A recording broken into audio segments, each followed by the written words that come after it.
And the unholy army of the night in the chat would be here if we had an intro. Damn it.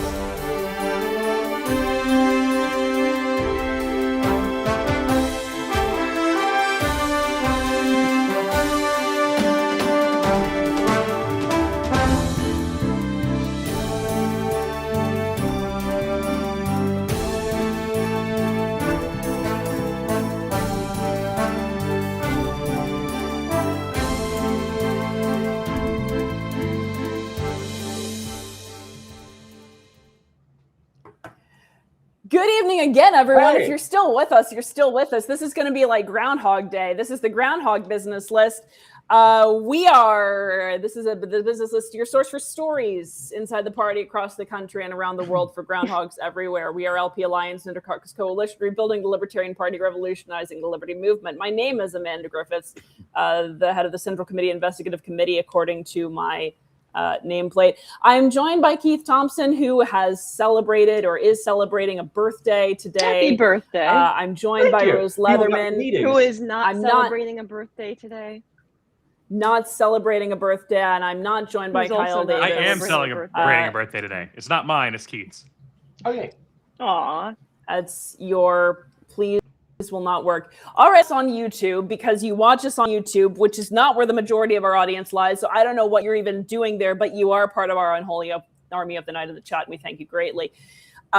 We got 8 minutes to tell you what we just told everyone else on X. And so if you're joining us on X once again, then you can see what the deviation is between the prior cast and this current cast. We're talking about ballot access. We're talking about how we have 2 races. We've got, well, actually technically 3 races because there are 2 in Iowa, 1 in New Jersey, where we've got Republicans challenging Libertarians. Republicans are challenged in many ways, but tonight they're challenging Libertarians. And there is a particular candidate in Iowa, Marco either Battaglia or Battaglia, and he's going to have to tell me how to pronounce it, who is running for Iowa District 3 representative. Now, there are 2 very contested seats, both of them being contested by Libertarians, where Republicans are the incumbents. Now, because Marco's birth name is different from the name under which he's running, the name under which he's run 4 times, all of a sudden this is a problem. Not like there's a law. Keith, get off of YouTube. You're not part of the unholy army of the night. You were on this. I thought New Hampshire had reached containment. 2 racists have attacked Iowa. Honestly, there are 2 racists. I feel like that's great. If there's only 2 of them, I think that's manageable. And they're being challenged by because one of them still coming back from Michigan after bail. Because Marco has run 4 times under the name under which he's gone, by which he's gone publicly for over 20 years at least. Now that's being challenged. There is no merit to any of this. There is no requirement that you have your birth name on the ballot in Iowa. Otherwise, I have some questions for Chuck Grassley, not Charles Grassley, but Chuck. I find that very suspicious. It's that level. It's that level. It's that there was an amazing grassroots campaign run by Marco. 17,000 signatures in 3 weeks. Sorry, what's going on, Keith? Is it possible they couldn't pronounce Battaglia? I don't know. So that might be part of it. But yes, that could be it. We also have in New Jersey, Lana Legia, and maybe they had trouble pronouncing that name as well. I don't know. Lana Legia, who is running, is having her signatures contested because there were out-of-state signature collectors, not out-of-state signers, out-of-state signature collectors. Yeah. People traveled there to collect signatures, and they're saying that that is a violation of a law. Right. Yes. Yeah, they're saying that you shouldn't be meddling in other states' politics. Which, I mean, I get it's kind of a gray area. Have that law, but not hers. Yeah. It is sort of a gray area. To me, it's not even that gray. Like I mean, if I have someone come move my furniture, I'm still moving, right? And Kyle knows. Yeah. I mean, yeah, because like ultimately the people signing about are gray still areas because he's living. Correct. As I say, yes, Kyle knows about gray areas because he is colorblind. Everything is a gray area for Kyle. Gray and brown. It's just like an overcooked steak for Kyle. I don't really. That's the first thing that came to my head, which is very strange because I'm a vegetarian. The first thing that comes to mind is just to dunk on Kyle. You could have told Kyle that steaks are green. That's true. I could have. By the way, Lana in particular, so she needs $4,500 for her appeal, and we should probably have a donate link for her coming up soon. Yeah, but we don't have it yet. We don't yet. If you donate to the QR code, we'd be very grateful for you. That's. But sorry, go on, Keith. What's up? I'm told we should hop over into the meeting. I was just about to say that. All right, Unholy Army. Kyle is going to keep you entertained. No, he's not. But I'll try. Stick with him, guys. He needs friends. Bye. Good luck, Kyle.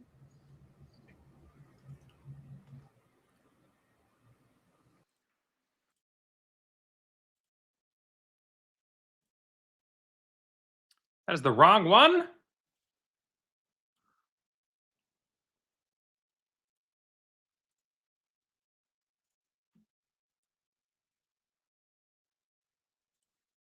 Sorry. You never know. You could have forgotten.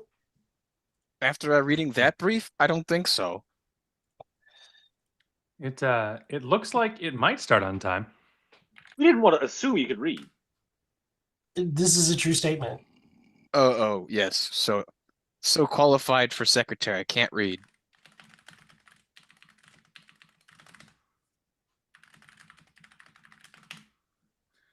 I'm getting what the letters on the page say. Bingo board going as quickly as I can. Sorry, guys. You can just assume it's about a lawsuit. But they are at least in there. It seems like they're going to start on time. So, Keith, this is how you choose to spend your birthday?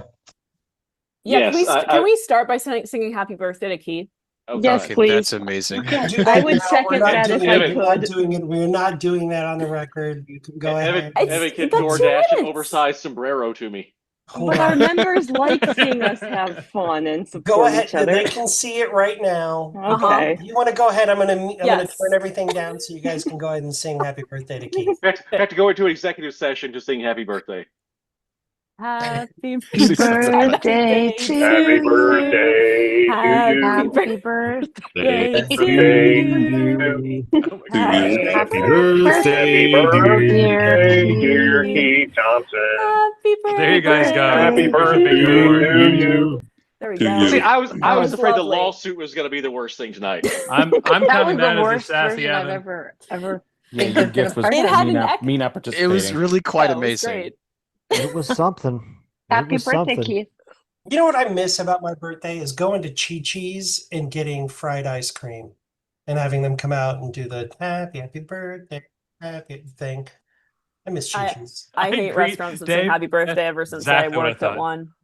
So I was firstly thinking that someone was doing that. You only do that if you really hate your friend or family member and tell them it's their birthday. And true. I was a bartender at a Mexican restaurant. That's how you know your friends and or family hate you. I worked at Mimi might know that this restaurant. I worked at the Stinking Rose in Beverly Hills, where they had garlic ice cream that they would bring you out for your birthday, which that is very rude to Miss Leatherman. Right. I see how it is. I'm sure it was named right after her. Is that like the Pickled Evan or something? Yeah. Oh my goodness. Stinking Rose. No, it was a garlic restaurant. Garlic themed restaurant. Everything was garlic. I love ice cream. I love garlic. I don't mix them. You know what? It was really good. You've tried it? Yeah, it was really good ice cream. I would try it. I would definitely try it. It was really good. People did say it was good. It was. It was different, but it was really, really good. That's when people would ask me what the best wine was, and it was just whichever one had the twist top or whichever one was already open. It's the answer that I would give them. I'm glad that there are other people who also prefer the twist top. I wasn't going to open a bottle of wine. I am fine with the concept. People get so snobby about that. That's why I use the carton of wine. Exactly. Yeah, Free, just a you are box. welcome to. Like, Yes, I just would get love for box you to come up runs, here and yeah. give your speech while Yeah. Amanda's in executive We session. should do bagged wine, like the milk It's in elementary schools. You don't have to Oh, come yeah, beat yeah. my like team a tonight. desert flask. So Yeah. I am once again sending you and Amity the link, and you guys are going to once again tell me no, but it's at least been sent to Amity, and I'll send it to Free right now in chat because Free doesn't know how to use the difference between his phone and things. We'll get started here in just a second. Give it another minute or two for folks to show up. We've got Oliver and I saw Hyra. There's Hyra's name. Okay, he's here. Vincent is here. Rick Scott is here. Karen Ann, when we go into executive session, can you become host? Yes. Thank you. Actually, I'm just going to go ahead and make her co-host. Okay, good decision. There we go. Mr. Chair, this is Bill Redpath. How do I go into the executive session when I'm doing this via telephone? I will put you in the room. Thank you. Does it, okay. I will be home in less than an hour, but I'm sure we're not waiting. Yeah, I figured. Okay. Just as long as you understand. Amity, how am I going to use your gigantic audience star power if you won't ever get on the show with us? Anything. I'm being threatened with a nap violation, Mr. Chair. I don't know. I feel like it was in order. Mr. Chair, call everyone to order. Sleep. All right. In all seriousness, let's go ahead and get started. Also, McGee, are you able to broadcast to YouTube yet? It worked a few hours ago, so we'll see. Okay. This meeting is being recorded. Don't start yet, and you have to do the live stream. I have to see how to really do a YouTube live stream. Allegedly. I sent Free the link on multiple places. I sent Free the link via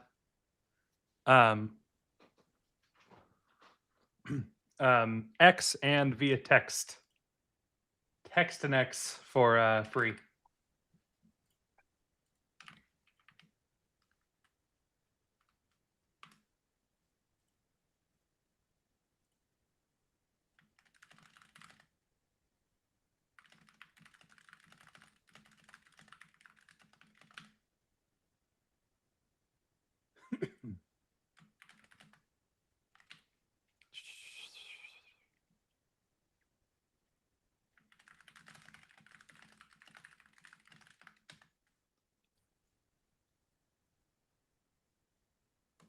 Oh no.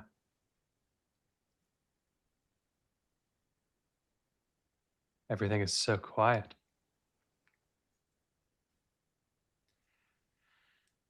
I think, Free, that Austin, because of the living situation he is in, streams from his car because that is the nicest, quietest way to go about things. Checking the live stream.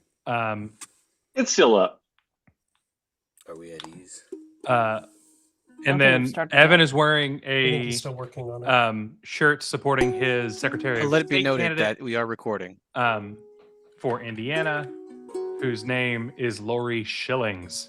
And she actually has a chance of winning Secretary of State and doing amazing work to get them ballot access in LPI, Indiana. It's his birthday. I was just about to ask, why didn't he play Happy Birthday? Yeah. Happy birthday to you.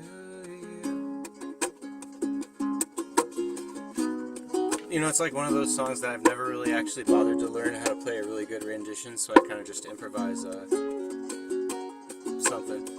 What's the name again? Adding random words Who in am the I middle singing of it. to? Keith. It's Keith's birthday. Keith. Happy birthday, Keith. Happy birthday. I had my entire CIA floor sing to me. We are live streaming now. Birthday, happy birthday. Come on, right? You guys gotta join me. We already sang to him. Happy Evan's gonna kill me. birthday to you. Happy birthday to you. Thank you. Happy birthday, Jackie Thompson. So, for the record, MH Wilson, LP Alliance is not the actual Okay, we're going to come to LP order. stream officially, but Mr. Secretary, we are streaming. we can certainly attempt to get that up It's to Sloppy the Birthday LP song. itself to see if we can't get some stuff going. All right. It is June 11th, 2026. The time is 8:36 p.m. Eastern Time. I'm Evan McMahon, Chair of the Libertarian National Committee. And this is, I call this meeting of the Executive Committee of the Libertarian National Committee to order. Mr. Secretary, if you'll call the roll. Mr. Flores. Here. Vice Chair Griffiths. Present. Treasurer Nepple. Present. Mr. Longstreth. Present. I am present. Mr. Nikela. Present. Mr. Redpath, Mr. Redpath. Yes. Yes, I'm here. Chair McMahon. Present. Mr. Chair, we have perfect attendance. Thank you, sir. Agenda item today, single agenda item, is to move into executive session to discuss updates to the New Mexico trademark litigation, and then to move any subsequent motions thereafter. I would say move into executive session for 60 minutes. In a full hour this time. Second. Is there any objection? Hearing no objection, Mr. Secretary, we will move into executive session. Be sure Sorry, my phone's dropping. be sure to add Cliff, Oliver, Vincent, and Scott. And Bill Redpath. Yeah, and Bill Redpath. Certainly. And the rest of the LNC too. Yes. Okay. Yes, Mr. Chair. I figured you knew that, but just in case. Gosh. And then pause the Yes, Mr. recordings Chair. and Shout out. the pause. I assume Oliver Hall too. Yes, The And Mr. recording has Vincent. stopped. I paused the recording for you. Thank you. Let's see. Yes.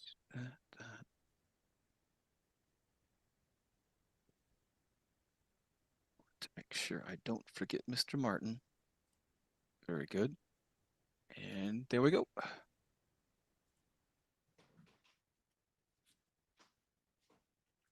So, Dave, YouTube is back up. It's just a different link than it was.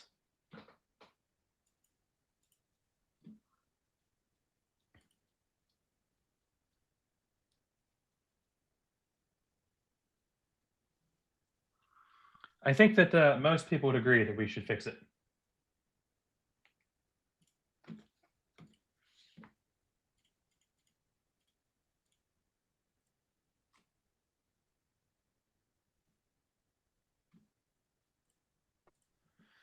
Oh.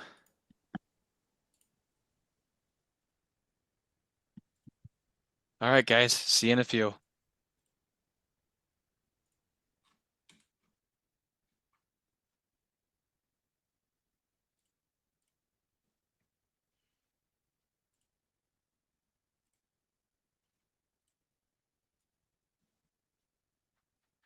In a few, they say. My name is bigger than me.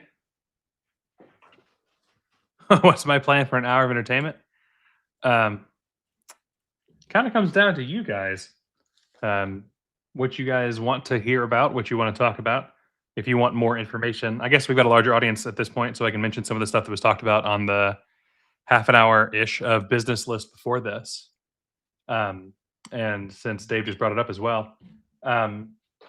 So there are things we can't talk about yet completely, but we can talk about the fact that the Republicans have decided to attack the Libertarian Party in Iowa. And the Libertarian Party of Iowa, being the badasses they are going to war over this. They are not backing down. They're willing to go to court if they have to. Their candidates are all bunkered down. They've been getting threats. They've been getting offers. They've been getting everything they can, everything the Republicans throw at them. And the Libertarian Party of Iowa and their candidates are refusing to back down. So it's been pretty sick. They're going after like little stupid things. Like they're making the claim that because someone is using a different name than their birth name, that means they can't run as a candidate, and then when they'll take them to court over it, which is I just want to see something bonkers. here. Just trying something out. Just give me a second.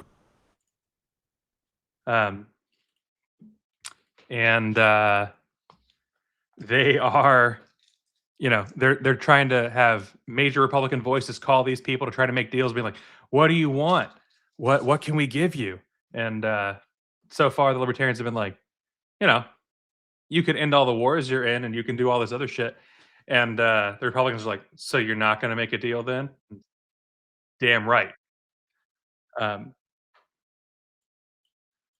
So it's pretty incredible to me that like the full power of the Republican Party is coming to focus on these Iowan candidates, and the couple of candidates there who are actually putting real pressure on the Republicans plus the party are standing their ground against a multi-billion-dollar party that has everything to lose. The Republicans know that losing Iowa would be a loss at the House, which means they lose their stranglehold on the government. So they are willing to bring any power they have on these people. And two libertarians are standing and saying, "You're not going to do shit to stop us from doing what must be done and must be fought for." And that is all the times you hear people say that the Libertarian Party has no wins, it has no power. Those people don't understand politics. It's not the big guy that always wins this.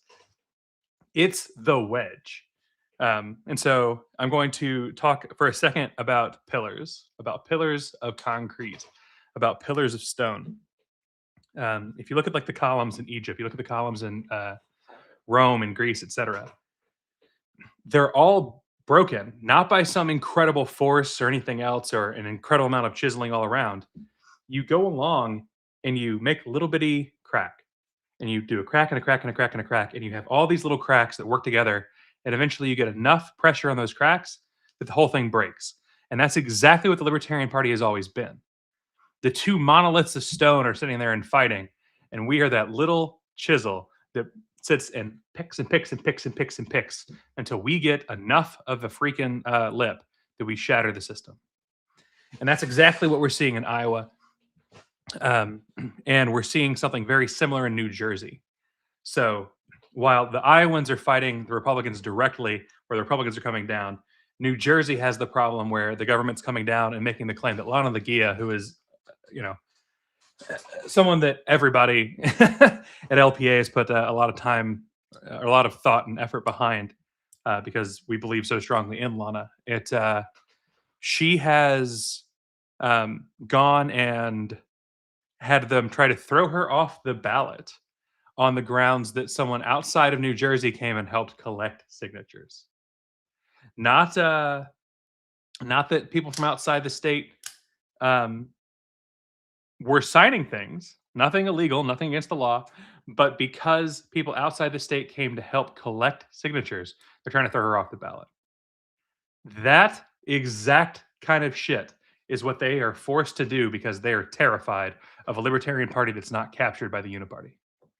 And that's the problem with the strategies that want us to play with one party or the other. There is no playing with them. They know that our tiny little party holds all the power it needs to destroy things for them. And people are like, "Oh, so you're a spoiler." It's way worse than being a spoiler for them. We're literally talking about taking an abject victory from the Republican Party and saying, "You don't have that anymore." And the Democrats are willing, of course, to be like, "We'll help you right now." But then they would go back and they have the same problems. It's not about being a spoiler. It's about wielding the power that's there to break the strangleholds. And every time that happens, the party gains people. Jonathan, that's exactly correct. This is, in fact, the stupidest thing New Jersey has done since they elected Chris Christie. Speaking of things that are stupid, South Carolina, just renominated freaking Lindsey Graham. No one should vote for Lindsey Graham for anything. Anything at all. Lindsey Graham is gross. So the Libertarian Party of Iowa raised in 3 weeks 17,000 signatures. Libertarian Party of Kentucky just killed it, getting over 8,000 in 2 weeks in the district where Massey was just run out basically in his primary. So what we're seeing is a Libertarian Party that is fully operational again. We're small, we're scrappy, but damn if we're not scaring the big guys again. And that's always been the thing that I've appreciated about our party, and I'm happy to see it again. So for tonight, the thing that we are watching happen, or watching not happen at the moment, is a further discussion about LP New Mexico. Since settlement things were mentioned on the public list, I assume there's probably an update for whatever settlement offer came in. Do we have the details of that? No, we don't. Would I love to have the details of that and tell you about it? Yes, I would.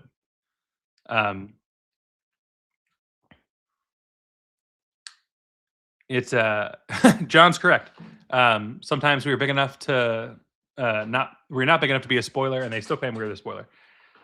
They have to, though. They have to be afraid of it because their margins are so razor thin, and they both know that no one is voting for them. They're voting against them. And so every time we get a Libertarian voter, we're not just a protest vote. We are a vote that is off the board for the Uniparty. Because when you look at it, Libertarians don't go back. Now, can you find examples that have gone back? Sure. Josh Eckel, eat your heart out. But that's kind of the things that we see. We see that even in bad years, like 675,000 out of the 700,000 baseline votes still go to the Libertarian for president. They know that every single time we capture another vote, that vote's not coming back. They are terrified of the Libertarian Party. That's the upside of being an ideological party instead of a policy party. Anybody can sit there and fight for whatever hot button topic you're interested in. They can pay lip service to it.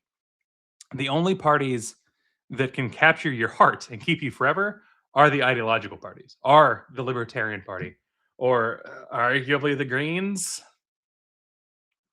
if they even have a heart. And that's what we're here for, right? We are here to show people this is the ideology of freedom. This is how we're all going to fight for the freedom of everybody. We are here for the self-authorship of every single person, which is why when you hear people like, oh, I only care about my thing, I'm going to go out in the woods and live my life. And it's like, okay, you're allowed to do that. But like, you know, what about Heartland's life? What about HVAC Soldier's life? What about John Morrissey's life? We want everyone's life for them. We want everybody who wants to do things together to be together. We want that freedom.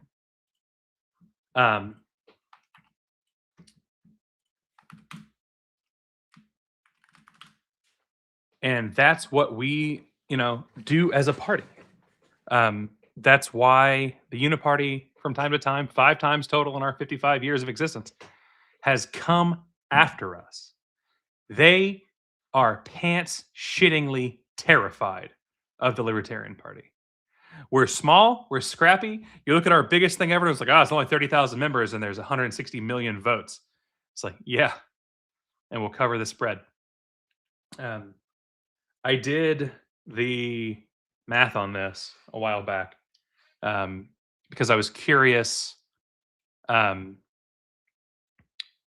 After Lars's Stop 270 campaign, after Lars Mapstead's Stop 270 campaign, there is a real path for a Libertarian presidential candidate to get 1 electoral vote from Maine or Nebraska and force a 269 to 269 race, and in the House make the argument that they are the best option that does the least damage to the opposite side and get a Libertarian president. Is it a long shot? Sure, but it's a real shot.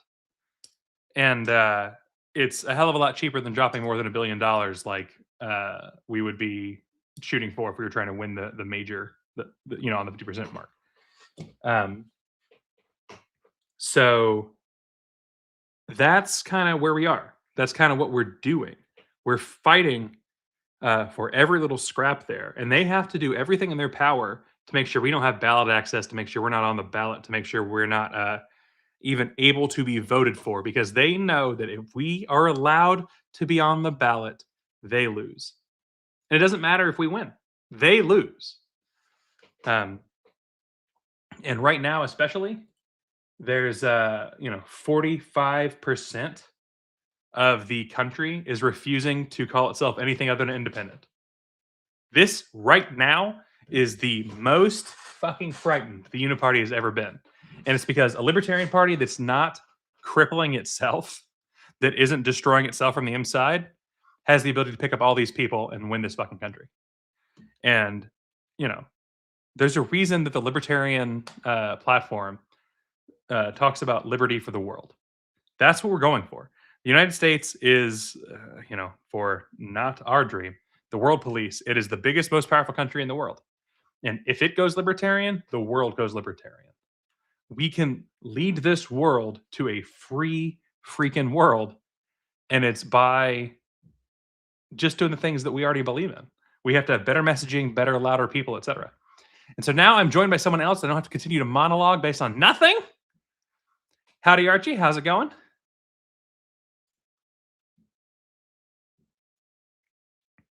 Archie is a satellite, a silent thus far satellite.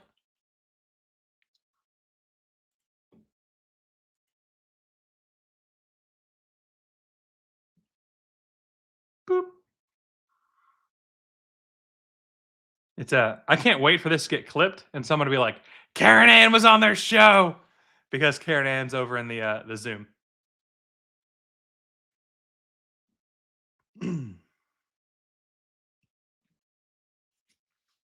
Thank you, Jonathan. Archie, if you're talking, I still cannot hear you. I can potentially tell you what's going on. It's telling me that your built-in audio analog stereo is what's on. You have no cameras available. So to continue on my ballot access rant until Archie can talk anyway. I called it in one of our previous shows, and I really believe this is doable.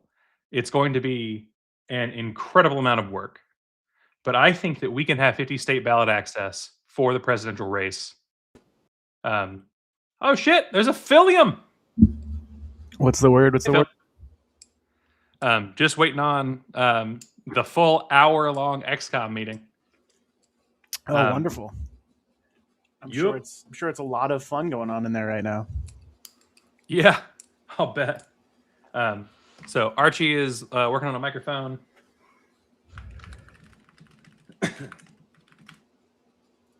And I was ranting about ballot access. It's Phil being here actually is good timing for the next point that I was going to make. There's a lot of people who are sitting and hearing me talk about ballot access and are like, I just don't care about candidates. I don't care about the actual political cycle, because they're not going to let us vote our way out of it. And there's an argument there, and I get that argument. I understand that fear and that everything else. I've been in that boat before, but I'm gonna make an argument for you on why that's not the right way to think about things. And that doesn't mean that it becomes your passion. I'm not saying that, like, if you're passionate for the activism, not to do the activism. If you look at history, there's been not that many, but many revolutions where we have seen a complete change in the governance of a country.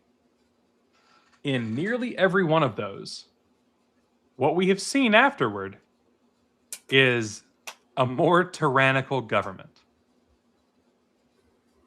So,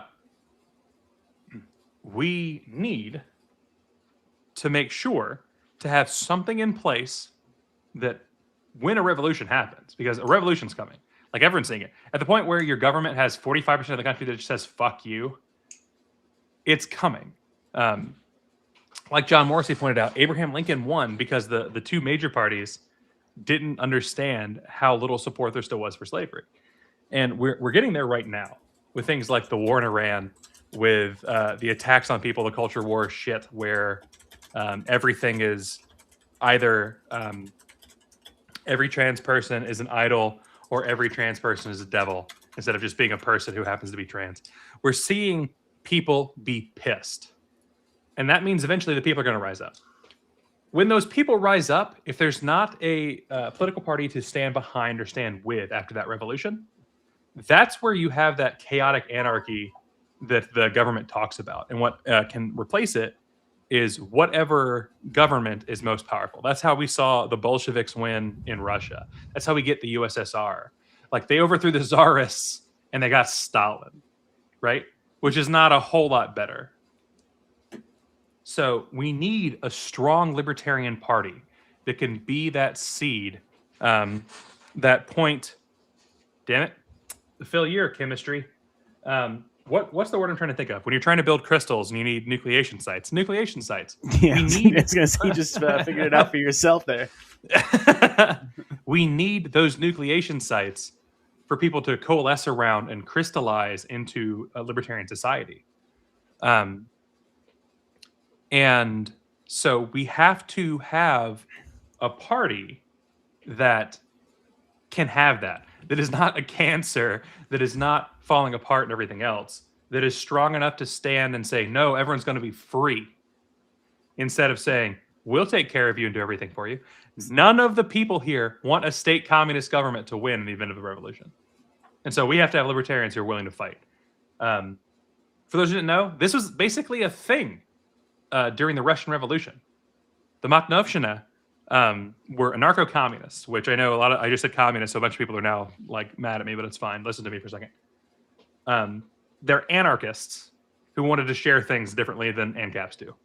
Just stick with me for a second. They kicked the shit out of Germany, like Imperial Germany. They kicked the shit out of the Tsarist White Army. They beat the shit out of the Reds. They beat the Greens.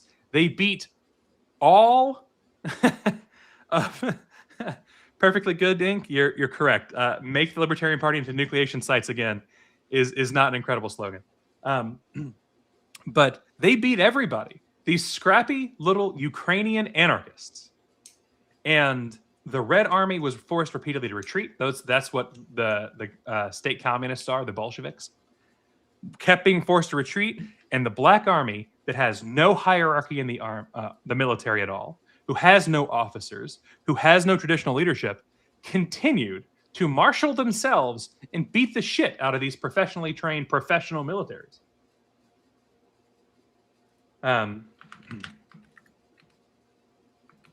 Howdy, Felix. And so, you've never heard of them unless you happen to study this history. So what happened to them? They worked with the Red Army to make sure the Tsarist army was completely destroyed. They beat them, and as they were marching away together, the Red Army stopped and shot them in the back. This is the same thing that we talked about when we talked about on this year's Kronstadt stream. Anarchists have a bad habit of being the best, winning, and then being like, oh, they're not going to stab us in the back. And that's the problem. That's the thing that we have to worry about in this libertarian revolution we're talking about. Libertarians can win as long as we have that structure in place so that when the revolution is done and the tyrants have been defeated, people have someone to rally around that doesn't just immediately shoot them in the back. So do I naturally want to run a full agorism and be like, fuck the government, fuck the state, I'm going to go out and do my own thing? Yes, that is my natural state. Phil, I think, falls into that group. I have talked about it with Sonia Fintish before, who's the Region 1 alt. And if you've never seen her content, she's the gross meat lady. She's the butcher lady on TikTok that shows you how things are done. It's a real thing for a lot of us where we just want to run from this because candidate-based campaigning politics is not where we want to be. But those candidates are the people who are going to be those nucleation sites for the world after. You want to see liberty in our lifetime?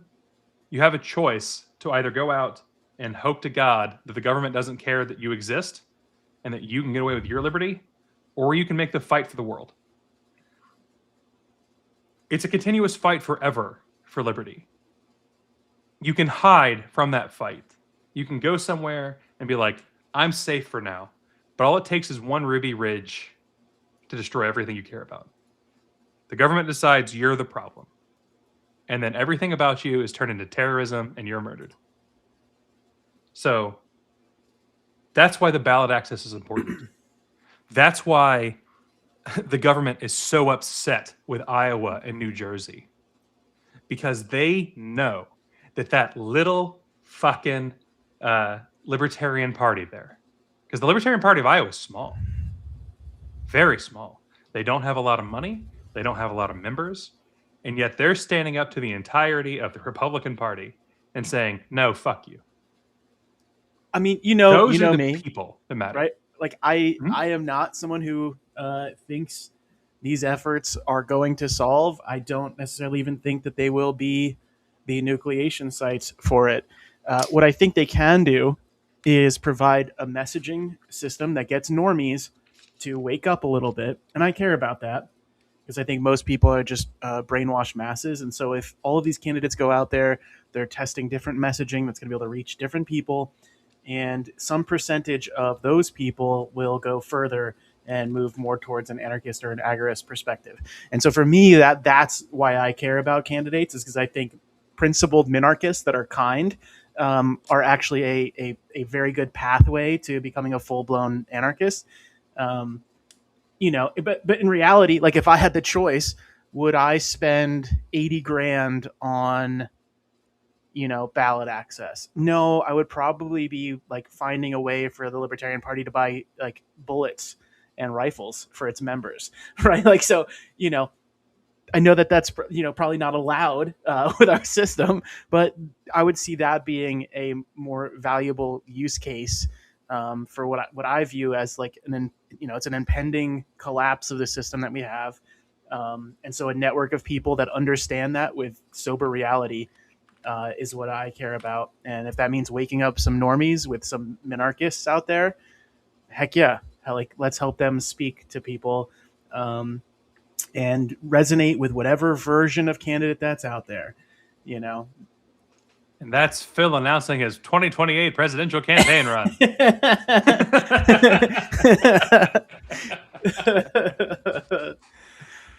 Will you even be 35? I'm 35 now. I don't remember how old you are. Yeah, I'm old, man. You're younger than I am, aren't you? I'm 35. I don't know how old you are. I was born in the 80s. Oh, then you are older than me. Barely. Yeah. I snuck into the 80s. Just the tip. That way I don't have to be one of you dirty 90s babies. I can be a geriatric millennial. Yeah. My back! But yeah, I get in arguments with like some anarchists about this all the time of like, well, who cares about politics and all that? And like, they're not spreading the perfect message or the perfect version. And I'm just like, dude, like that's your job, right? Like that's your job as the anarchist, is to then try to shift more people to a, more radical principled position. And ideally the party understands that and is permissive and throws messaging towards that goal. In more subtle ways than maybe I would, but like, so I don't like that it's always like, you're not a real libertarian, you're not this, you're not that. I think it's a waste of time and you're more likely to push people away than you are to wake them up. I think we just heard an Archie. Yeah, it was Hello? it was a snivel of some kind. Hey, Archie. Hello? Can you hear me? Hello. Yes. Hey, how's it going? Pretty good. I have you both beat. I was born in the 70s. Older than us? Jonathan Miller told us November of 79 for him. So, do you have 71. We were still going to the moon when I was born.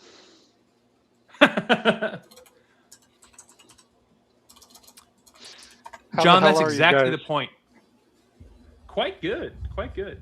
John Morrissey's making the point that I was making. Napoleon replaced the King of France. The first French Revolution happened, and then they became an empire. The Russian Revolution happened, and then they became the USSR. Technically, they became the SFSR, and then the USSR. But whatever. Dave's got you beat, Archie. He's in 66. Okay, well, it's cool. That means that Dave is gunning for the big 6-0.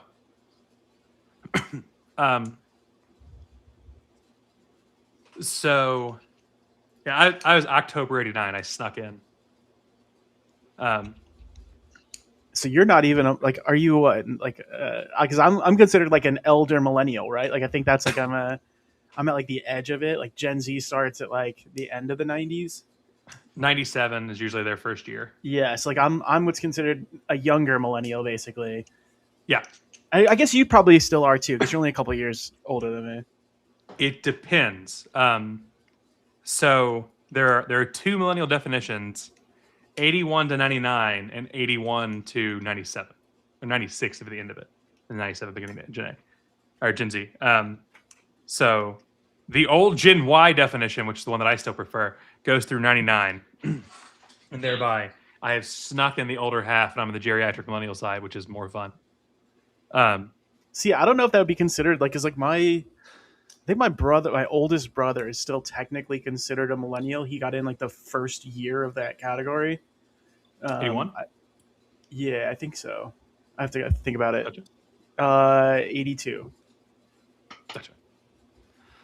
What does Gen X win, Felix? You guys get ignored always. It's always like to it. We're totally used to it. It's always like Boomer 1, Boomer 2, Gen Y. It's like, what happened to Gen X? They were the ones that were going to change everything. They couldn't figure out how to get the latch open. They're stuck in the latchkey problems. That was the generation that did a lot of acid in high school while like, you know, while like Marilyn Manson was playing, right? That's fair. Yes, precisely. That's exactly what happened. That's what went wrong.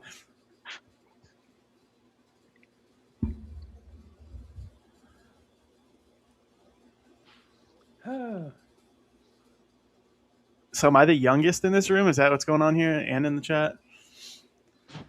I'm sure there's someone younger who's watching, but is that why I'm like more nihilistic than everybody here? Everybody's here like, oh, eventually we'll just be able to win this whole thing, and you know, I'm like, I'm ready to watch it collapse. I mean, I remember the 90s, Phil.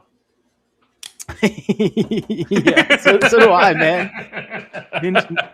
Used to watch Ninja Turtles and the TV screen that you'd put on late at night on the one channel with like the boob that would pop every once in a while. I remember the 90s, dude. All right, I was like 9 at the end of them. Teenage Mutant Ninja Turtles, Teenage Mutant Ninja Turtles, Teenage Mutant Ninja Turtles, Turtles on a Half Shell, Turtle Power. Okay, well, your memory is way better than mine. I can tell you did not burn out your brain in your early 20s.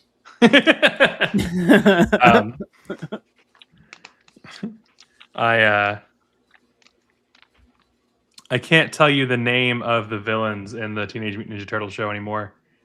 The weird brain in the glass on his belly and things, but I did watch Turtles. I don't think you're the oldest in the chat, so you're not old as fuck. What we've gotten so far is that Dave is almost old. And if you're younger than Dave, then you can't possibly be old yet.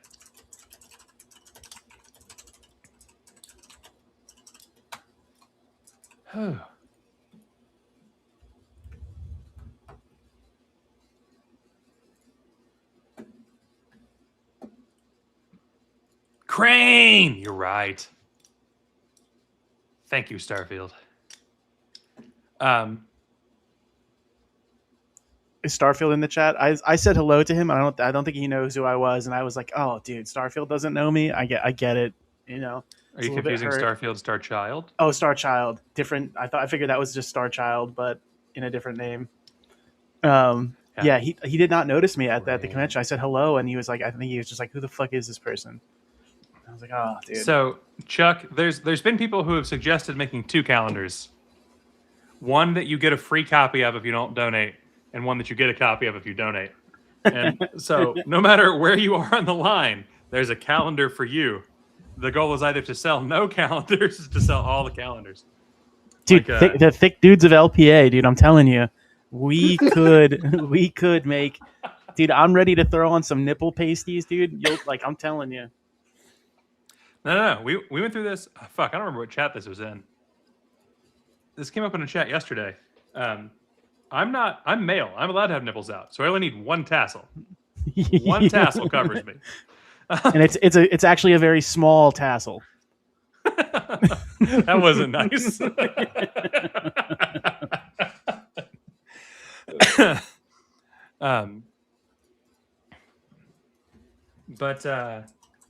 So the calendars started coming up on X yesterday-ish again, and like Olivia Hayes and Amity Dolby were both like, I'll be in that calendar, and it was like, oh yeah, the attractive women want to be in the calendar, and someone was like, I'll be in the calendar that you have to pay for to not get, and it was like, now there's a calendar for me. I think I'd put thick dudes of Liberty of LPA as like a it's like we will do tribute to that, you know. And I just signed all the thick dudes from LPA up. I just figured I already had everybody's consent, you know.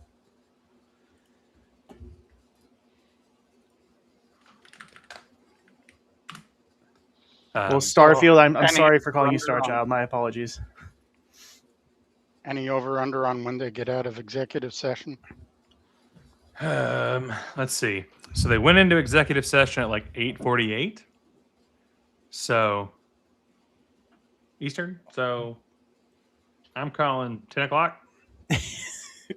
What percentage of the time do you think will be made up of Amanda bitching about the recent actions? I want an over under on that. Like, are we saying 20% of the time?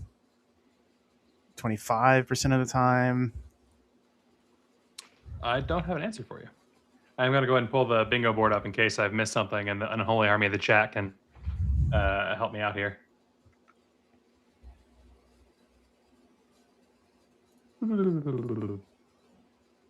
Can make it wiggle and giggle here.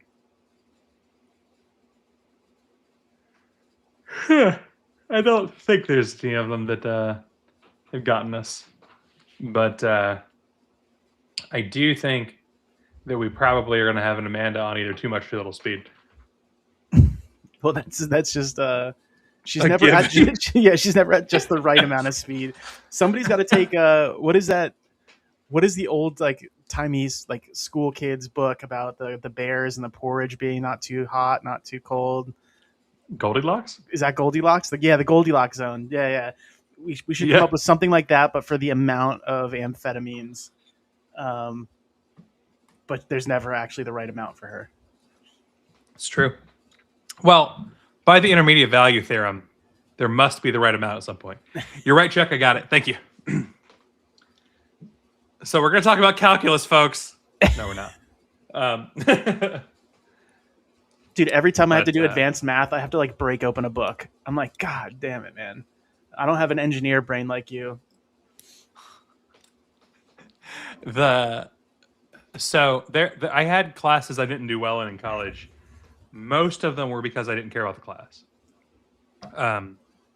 But I shit you not, there's exactly one class that I was ever proud of a C in, and that was fucking Gen Chem. Dude, that you're lying, dude. No, like I'm looking at shit, and they're like, "Oh, well, it's 3 + 2 + 5. You just figure the things out." And it's like, but I found a number that fit. I'm like, "Oh, well, it can't be the lowest number because in this particular off case, blah blah." And it's like, I hate chemistry, and I'm convinced that everyone that likes chemistry is a devil. And I say this. I will not disagree. Two of my roommates at the time, because there were 4 of us in the room, were chivies, chemical and bio something engineering. See, but I'm not like I'm not an organic chemist. Like those people just like mix potions together. You know, I'm like maybe like the mechanic or the engineer of the that's fair. Of the chemistry world. Sam and David both also hated Orgo. And it was funny, like, you know, Atlanta's got enough bigger schools that like you get inter-school parties, right? And then sometimes we'd have parties like where UGA would show up and that kind of shit. And people would talk about majors, and every school other than Georgia Tech was like OChem if it came up. And then Georgia Tech's like Orgo. And everyone's like, why would you choose to call it that? It's like, sounds like orgasm. And that level of like childishness was everything about Georgia Tech. What, like calling the class Orgo? Yeah. Is that what you're saying? Like yeah, dude, that's what everybody calls it. No, every other one of the schools around us called it OChem. Oh no, dude! It was always Orgo 1, right? Orgo 2. That's what I was yeah. Orgo 1, Orgo 2. That's correct. That is objectively right. Fuck the idea of OChem. I also had to take advanced chemistry, which is like inorganic and organic retrosynthesis. So they would basically give us a molecule and be like, "Hey, figure out how to make this with like a 6-carbon chain or smaller molecules." And it's like, Jesus Christ. And that was it's like a puzzle, but for like pushing electrons. And I was like, I hate every bit of this. I don't mind doing the synthesis, but like solving the puzzles of that, it's like no, thank you. So it was hilarious, like finding the different things that like the different specialties from different majors, right?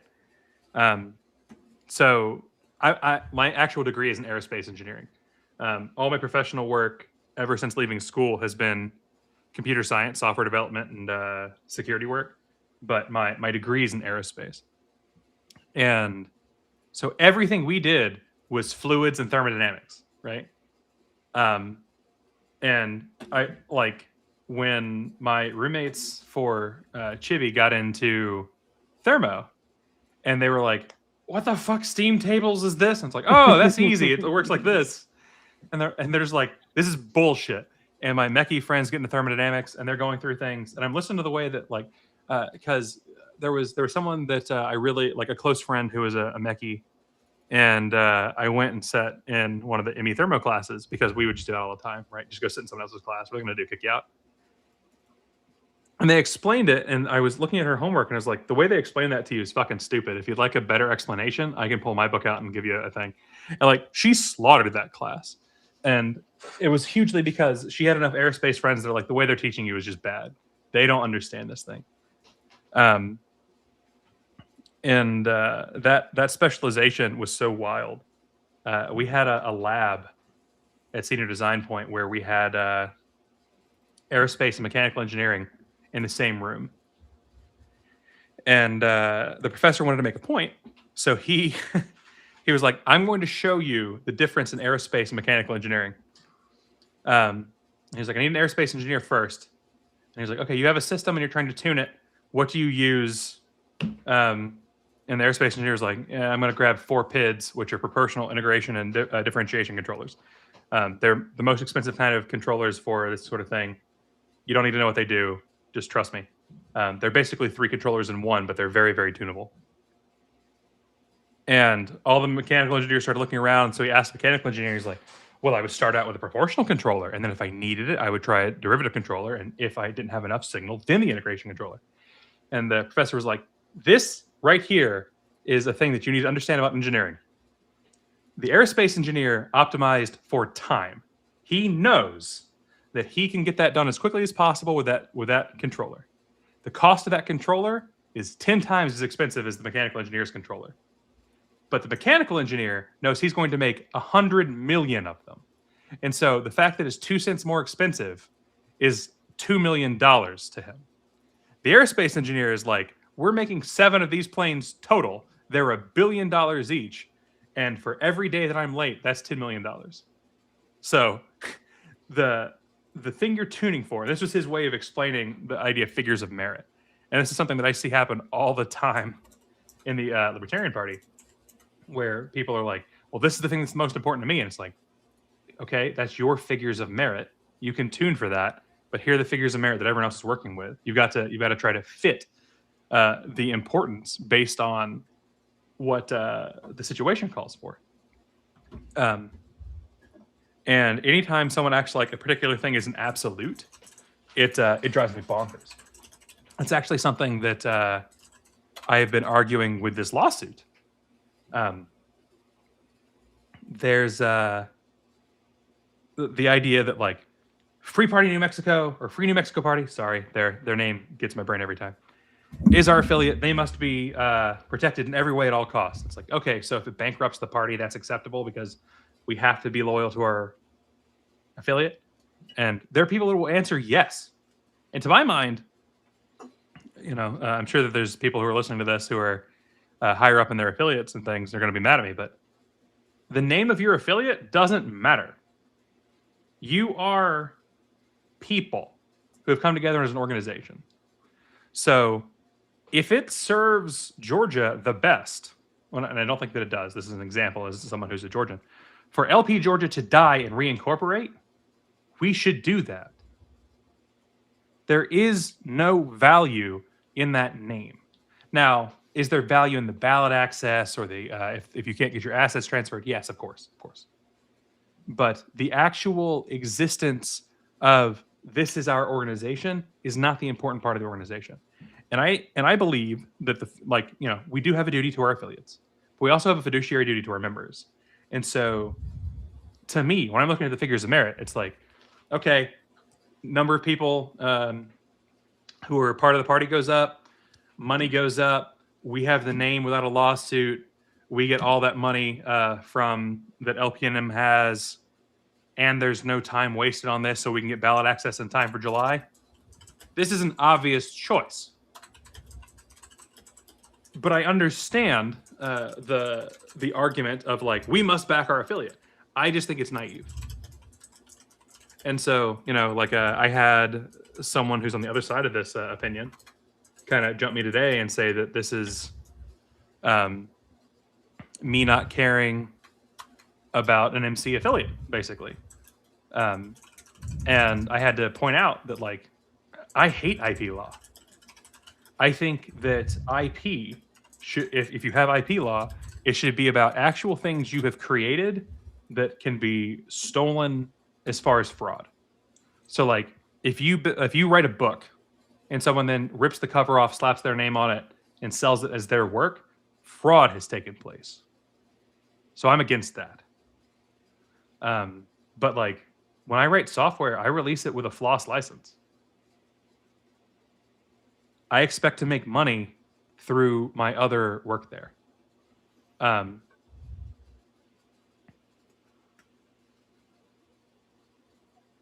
Right, John, and that's why the ballot access matters. But in New Mexico's case, they don't have ballot access. But that's also the same case with LP Georgia. We don't have ballot access. In New Mexico's case, if LPNM became the new affiliate and they brought the Free Party people in, they would have the money and people in the next 6 weeks to get ballot access for New Mexico, which would maintain itself through 2028. Why are we spending money to go after a name we get anyway instead of on ballot access? To me, that's nonsense. It's a difference in figures of merit. It's a difference in argument about strategy. But also, even when I try to look at it with their figures of merit, I don't understand their idea. So, I understand the argument, but see, our figures of merit in analytical chemistry are much more boring than in aerospace. Maybe. I mean, we do accuracy, precision, sensitivity, selectivity, robustness.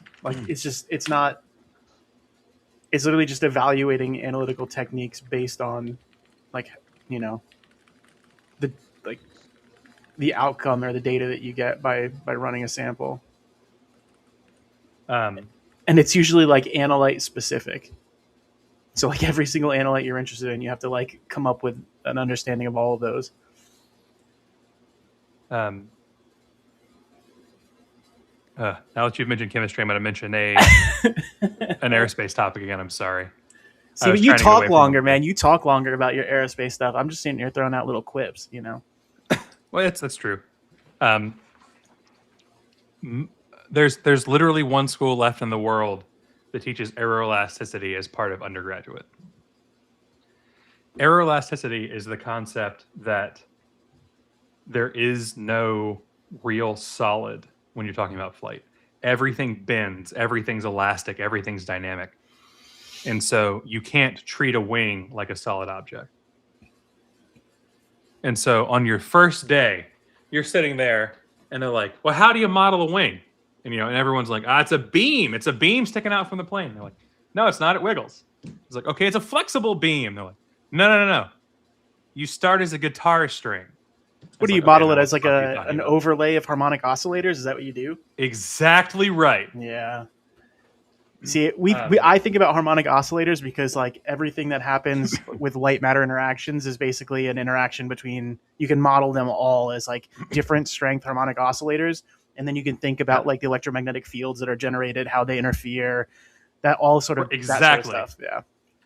Yeah. So luckily, when you start talking about them in like the case of a wing, your zeroth mode is that guitar string, right? Where you have your sonic mode where it acts like you would expect on a string. Everything else is a free-flying beam in bending or torsion. And so you don't know when you start any problem how many modes you're going to get. I see. But you can treat every one of those modes as normal. So would you then model the amount of like pressure at different locations along the beam and then see the modes that get generated through the oscillator interferences? Yes. Okay. Exactly. And so doing the math of that, I would not be able to tell you how the math of that. I would literally go to a book and be like, okay, this is how I have to do it. But that's the math is a mess. Like we ask ChatGPT, right? Well, no. I usually at this point, I usually will break out. I usually will break out a book of some kind. But for my like academic career, I worked with a theoretical group that they were collaborators. They would model all the like interesting things we were doing experimentally.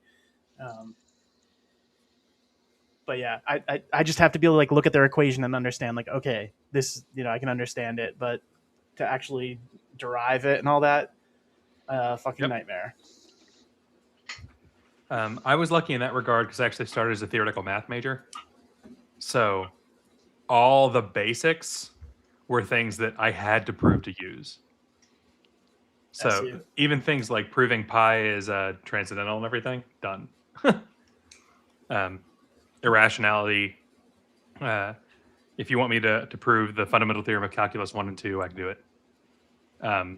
I actually have a copy of Calculus by Michael Spivak, edition 2, that's signed, where I helped write it. And everyone's like, I don't know what that is, Kyle. I was like, yeah, but I do. Yeah, so like for me, I'm a dork. Most of what I'm doing like now is just like geometric analysis. Like that's basically it. Like placing information that's in an XY grid and then manipulating that. Gotcha. And like, so it's like super simple math by comparison. I watched a Veritasium recently about where like the first discovery that the geometry and arrangement of atoms in the molecule matter. And I forget what compound it was, but was it the one that had the birth defects? If it was right-handed versus left-handed, or was it like what is that? Something thalidomide? I think it's thalidomide. It was thalidomide, yeah. Oh, yeah. That's not the one they were talking about. This thing was all the way back in the 1800s before they could even see the geometry, but one's explosive and one's completely dormant. So they were looking at like the atomic mass was identical, but the arrangement of the constituent atoms was different. Yeah, gotcha. Exactly. And then they were talking about this with I forget what the drug is, but it's a kind of a miracle drug. But they were having the problem where the atoms were sometimes settling in the production line into a like lower energy state. And so then it's not reactive enough to be the drug that it's supposed to be. And it crystallizes.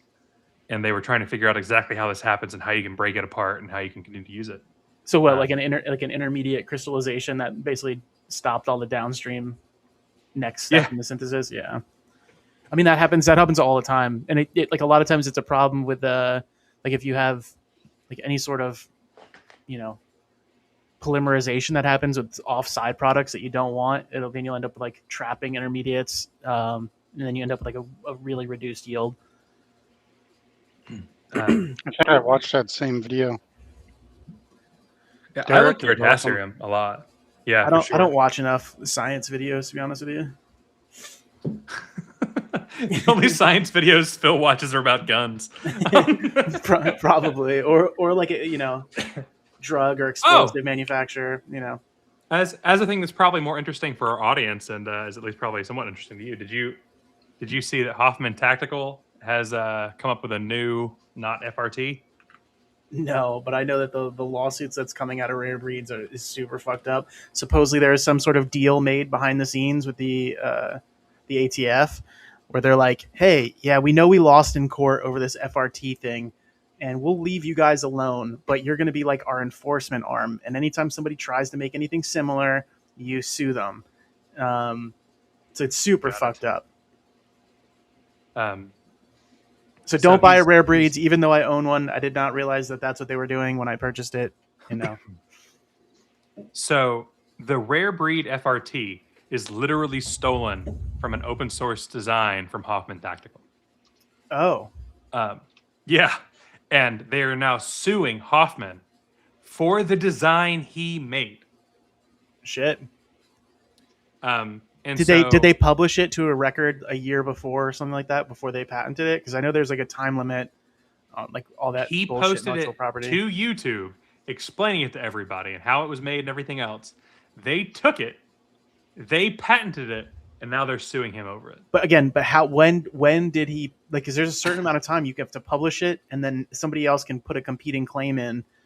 It's like the reason why like I have startup ideas and I can't go explain all of them because I'm to like investors or anything, because if somebody else says, hey, I had that same idea, trying to claim otherwise, they admit that's what happened.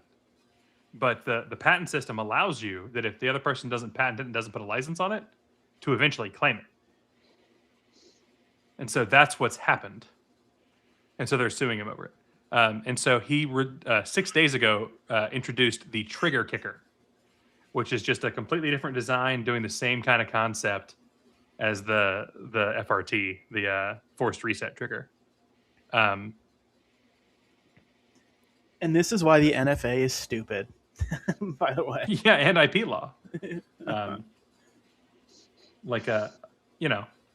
I'm not against protecting IP necessarily, but I am very much against IP bullshit.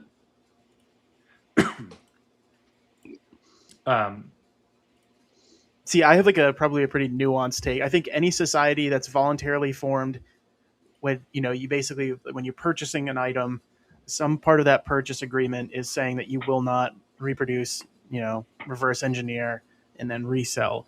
And then you could go against somebody for that purchase as like hey, you did this knowingly, and then claim damages or whatever. But that's a case more of a fraudulent contract than than any sort of intellectual property right. Right. I guess we didn't actually explain what an FRT does, and it's not impossible that our audience doesn't know. Well, don't give them the engineering answer. It makes gun go boom, boom, boom, boom, boom very quickly, but it's technically semi-automatic. Okay. So it's a semi-automatic. It's like a semi-full automatic. It's it's kind of ridiculous. So you're gonna get kicked off of every channel, dude. Are you worried about us getting kicked off? Yes, dude. Yes. The minute you show a gun think on just showing it. Yes, dude. Facebook is gonna be like, yes, dude. Yes. Ugh, fine.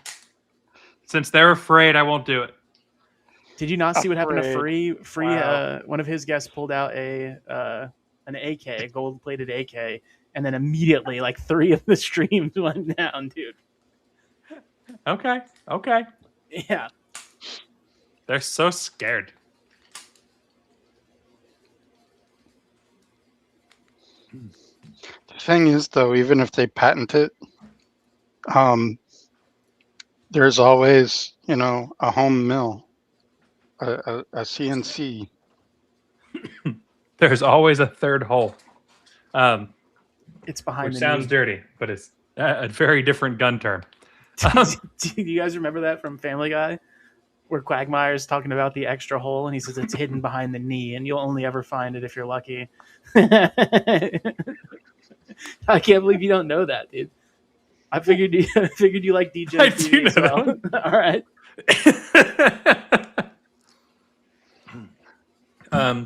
We've talked about chemistry, aerospace, computer science, IP law, ballot access. Those are the things you have missed in the hour and a half that we have been live. You skipped overthrowing the government. That you missed that That's part. true. Yeah. But we left Arizona with the government because fuck you guys. Don't put that evil on Nathan. I mean, the last time Nathan was around, we were sharing his AZLP link, which I will happily share again if I can find it. Right. There we go. ACLP is fighting for ballot access, as we've talked about tonight. Ballot access is super important, and they can only happen with your assistance. Iowa LP is being challenged. Marco Baglia is a badass. Stephanie Berlin's a badass. The Iowa Libertarians are badasses. We, in general, have a lot of work to do, right? The party is small right now, but the party is also scrappy, and it's not the term that I want to use, but I'm going to say hungry. We have got to grow. We've got to fight. The Republicans that are coming down on us have got to get fucked. The Democrats that are coming after us have got to get fucked. We need to fight.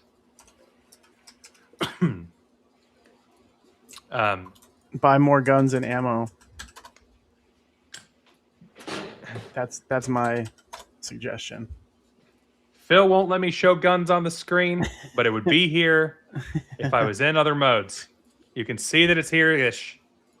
But if you don't have at least 2 guns within arm's reach at all times, what are you even doing? And you always have to make sure you got spare mags. Everywhere. Always. Phil, convince me not to buy a staccato. I will never do that. Although I think it'd be a waste if you're a utilitarian when it comes to firearms, but super fun gun to shoot probably. So I think we've talked a little bit that I'm a little bit of a SIG fanboy. Yes. So I'm sorry for the people that are like SIG fanboys are stupid. You're correct. I mean, I carry a 365 every day. It's a great little gun.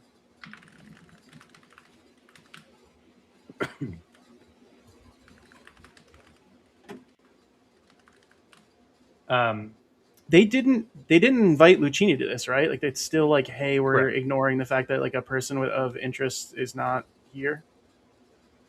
I believe that the argument, and I haven't talked to anyone on the LNC about this, so this is somewhat speculation, but I believe the argument is that he's not part of the affiliate or anything, and this is supposed to be for our people to make decisions together, not about there to be a hashing out. A hashing out should be done with lawyers, blah, blah, blah, blah, blah.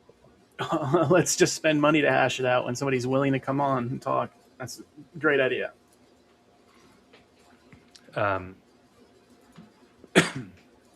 Staccato are the ones that made the 2011, the hyper updated version of the 1911, which the very first ones had a little bit of a problem. They're still not necessarily like your most reliable gun, but they're super fast shooting. They're competition guns, and that's really cool. And so I want one. Wait a minute. You just said it's based on the 1911? Yes. It's a very, very not updated reliable? version of 1911. How did they manage to screw that up? part of its like claim to fame is that it's like everything possible's been lightened on it, because it's meant to run as fast as possible. Yeah, it's like they're like built for race guns. Like if you're doing like a 3-gun like competition. And so the very first So ones, they there were took problems. like a tank and turned it into a Lamborghini. Yes. So it's basically a Y-wing. Yay! I'm glad that was gotten. But they're known for being very like kind of pricey, and I say that as someone that likes Yeah, SIG, way which is way also too much pricey. money for what it is. But like, if you got the money, I will not persuade you not to get it, because I would like to shoot it someday. 'Cause I'm buying. I'm not gonna buy that. I'm gonna buy ammo. You know, like it's like how many 1,000-round cases of green tip can I get for the price Sure. of that? So like to put it in perspective, if you get their like full-blown race gun with optic, it is a $4,400 handgun.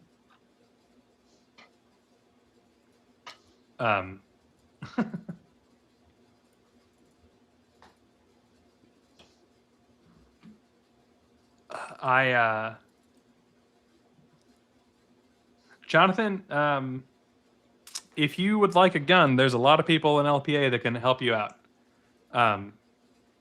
both in finding one and getting you one bought with the absolute minimum government problem. Do you see the chat, Phil? Dave got himself a 10 mil Ronin back in November. Heck yeah. I mean, like really 10mm, the value is like if you want to kill bear. So like, I mean, like, like I don't own a single 10mm gun. I got its little, but the Ronin I got its so pretty. Yeah. See, I got a little baby, baby 10mm, which is the 40 cal. I got a couple of those, but Jonathan, you don't own any guns at all? Pulling the third gun that's within reach right now. You're a felon. Oh no. Okay. Well, what I would suggest is that in some states, if you're really worried about getting caught, a lot of states it's legal to own black powder guns. And so if you want to open carry or carry in your vehicle, you can get black powder revolvers and use cap and ball. I know a couple felons in Pennsylvania that's what they do. And then they just keep, instead of having like, oh, I'm going to reload this with like a magazine, they just have extra guns. So like in their car, there's like at least 2 revolvers, you know. That's what they do in the Matrix, right? Yeah, you just throw them away when you're done. And then, the other alternative is like, you could 3D print if you weren't a felon, if you know what I'm saying, If you weren't Dexter Taylor. Yeah, if you weren't a felon, or if you are, you could probably 3D print something. But I would never suggest to do that, ever. That would be irresponsible of me. There's also a MPCNC, mostly printed CNC. So you print a lot of the parts and then you build your own CNC. I convinced my boss to purchase a CNC machine, and so I'm pretty sure it won't allow me. She won't allow me to print guns on it, but it'll make scientific accessories cool. Right, for science. Ballistics is a science, right? It's true. One of the companies I do work for has a bunch of different 3D printers, and I've asked them a few times, like, hey, can I print some stuff on there? Like, I would really like to make an orca. And they're like, we prefer you didn't. It's like, oh, come on! Do you know how much I want an orca? I almost bought a CZ, like their compact pistol, years ago because of the extremely low bore axis on that thing. I was like very, very close to it. Andy, are you serious? It's still considered a firearm in Michigan? in Pennsylvania, it's not categorized as far as I know, and at least it didn't used to be back when I was hanging around with much more felons than I do now.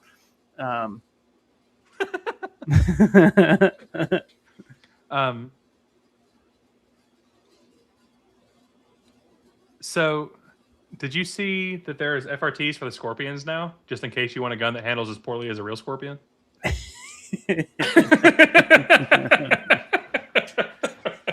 I don't know, man. I watched some videos of some people shooting the Glock 19s and 17s with the FRTs in them, and I'm like, Jesus, dude! Like, how are you keeping this thing down?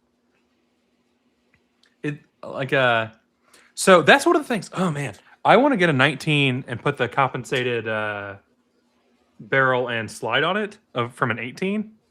Dude, I watched a video where they were showing the accuracy between compensated and uncompensated Glocks, and like all of them. Potato. It literally makes it worse because of the extra weight causes the barrel to move around into different locations, and so your grouping is actually larger when you have like the big end piece compensator on it. Now I haven't looked at. I haven't seen the ones with the drilled barrels. The ones with the drilled barrels. The 18C is a drilled barrel. Yeah. No, I'm talking about like you get a separate barrel that has like an attachment that you screw on to the front of it with like an extension. Those ones I've seen, it's like literally, it's like you're making it worse. So the 18 is still supposed to be an absolute nightmare to shoot, but it's when everyone was like, Glock, you got to have a machine pistol. So they made the Glock 18, and it's apparently like a nightmare to shoot. You can't keep it on target. It's like 1,800 rounds per minute or something fucking insane. Yeah. It's like, it's almost, I think, what the fuck is the name of that?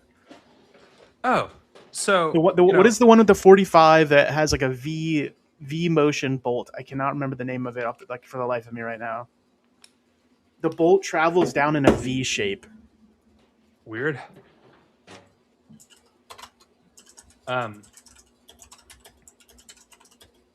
So I was looking at Chicago because that's where I'm considering moving, right? The Vector, the Chris Vector. Oh, that thing also has an insane fire rate. The Vector's supposedly not that impossible to control, though. No, because of that V, because it's taking its energy and like basically pushing it down because the bolt has to go down and up in like a weird shape. Right. You can get the single shot Vector with an FRT now. A buddy has a real MP5. That thing is a lot of fun to shoot. With like a registered lower? Yeah. Yeah. A pre-ban. Talk about fucking money, dude. Unless you have a FFL, you're talking like Have I never told you about this guy? No, does he have an FFL? Oh man. No. So what he did was after the 2008 crash, he was like, 401ks are a scam. I'm just gonna buy guns. And so he pulled everything out of his 401ks when things popped back and has done nothing but invest in machine guns ever since. That's not a bad idea, dude. They just go up in price and up in price and up in price. Anything that you can any transferable machine gun is like insanely expensive. And I thought like the FRTs were going to like lower that. Prices? Yeah, and it did. It hasn't done it. I think people still want the like official. And it's becoming such a collector's market, you know? Yeah. Oh, so see an AR-10, that's nice. You need to come and shoot it at like at least a 300 meter range somewhere. So my buddy's got an M16, an M60, and an MP5, and I think he's got one other. Does he buy and sell them? Like, does he like, or is he like actively like day trading machine guns? Yeah. See, He's got the sweetest fucking gig. He's a salesman, and so he gets his. So you know how like salesmen routinely take people out for some kind of fun to get the contract, right? Yeah. So he fucking goes to the range with his potential clients, with his machine guns, and gets his fucking job to pay for the ammo. See, that's pretty good. I'm so jealous. Dude, I was looking at conventions for LPPA in like 2028, right before like the main national one, and I'm like, I wonder if I can pitch this to the LPPA committee to do it at, there's like these 2 centers which have like convention halls, but they also have like gun ranges like right there. And so like in between, like, oh, business is done, let's go for lunch. Instead, people can just like go shoot like an M60. It's like, that would be dope. And I think there's enough gun people in LPPA that would be like, maybe we could swing it. The question is like, how much money would it be? The other one is like, why do we not do like other cool shit at conventions that are unrelated to like the Libertarian Party? Like, like why don't we have a convention at like an indoor water park or something? Like the furries had a convention at an indoor water park near me, and it's like, dude, if furries can have a convention where they have water park time, I think libertarians could have water park time. I think it would also motivate people to like bring their families and like, hey, you get free passes. Like there's a lot of resorts where you get free stuff for the same price that you would pay for a room like elsewhere. It's like, oh, instead of $170, it's $220, but oh yeah, your whole family gets like ski passes or like, or water park passes, or you know what I mean? Like, or snow tubing stuff. It just seems like there'd be a way to like incentivize more people to come. To answer the questions in the chat, Dave, you're correct. Iowa does ban automatics even if you have a transferable. Richard, tonight's special meeting is a follow-up on New Mexico. We don't actually know the exact reason why.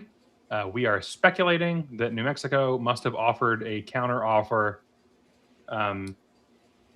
in like the settlement offer or something. That's not an official thing. That is speculation. That's what we got. So there's supposed to be an executive session for 1 hour. We've actually just hit the 1 hour mark. So I would expect them to start, extending inside of it at this point. So who knows exactly what's going on there, but that's where we are.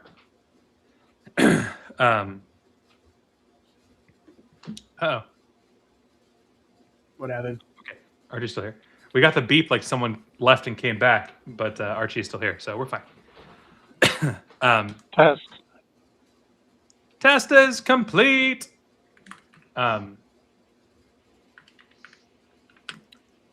So if I was going to get 2011, I think I would get the P2011 and be that guy. Or P211, I guess is what the official thing is.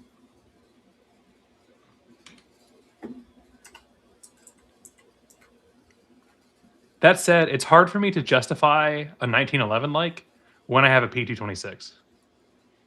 Yeah, I would rather have a P226 than any 1911 variant, to be honest with you. But I also am a big fan of like H&Ks, like P2000s, those sort of things too. So, like for a while, I was carrying around a heavy ass P2000 SK, like the really small one in 40 caliber. It's fair. And I was like, why am I carrying this with like 9 rounds? Like, why am I carrying this when I could carry like a SIG with like 13 rounds that's smaller? Or if I'm going to carry something that's that heavy, why not just carry like a Glock 19? It was, it was an era for me though. So Phil talked me out of buying a pistol that I really wanted. I can't remember what it was. It's the FK Bruno PSD Compact. Oh yeah, big waste of money. When you were just starting to buy guns, I was like, "What are you doing?" I was like, "Buy something that has 9mm." It's when I was just starting to buy pistols, for the record. Yeah, but same thing. It is not. I have rifles. I have shotgun. You had like your grandpa's Mauser. Don't lie to me. Mauser? No, I've got like I've always had a Mossberg. Now, given it's a full wooden furniture, fucking 28-inch barrel. No, so it's grandpa's. It's grandpa's Mossberg. Yeah, it's just in case grandpa needed to reach out and kill a duck. Do you have it set up with like a birdshot barrel and all that, or like what do you have it set up with? Yeah. Like choked up for birdshot and all that. I've got a variable choke barrel, a normal full length barrel, and then a shorter barrel with a rail. That's got all three. With the I actually don't own a shotgun right now. Believe it or not, like personally, I don't have one. I want a semi-auto shotgun. What I will say is I've shot a lot of the Saigas, like the Saiga 410 and the Saiga 12, and like the magazines are just a bitch. You have to like shave down like a parts to get it to run well. Like it's, but they are fun. Like we used to set up like old doors out in the yard and then just shoot it until like it cut in half. Okay, so this is I'm gonna lose half the chat here, and I don't care. Nothing Kalashnikov has ever made has been great. They're uber cheap, so that your pants on head. You take that back. The AK-47, when you absolutely, positively have to kill every last mother effer in the room, except no. The AK-47 for when you want a gun that people think is hyper reliable, but is less reliable than an AR-10. What, dude? You are out of your mind, dude. I had an SAR-1 that I literally never cleaned. I got it when I was like 18, and for years I shot it. Did not clean it. Not a single problem, dude. Phil, until like 3 years ago, I didn't know you were supposed to clean guns. Yeah, dude. But the point is, I was shooting dirty steel case Tula ammo, dude. Every single day I would go outside and shoot at least a mag. And like, there's no way we used to put fucking screws and bolts and shit in our muzzle loader. Yeah, well, I'm sorry you had lead in your water.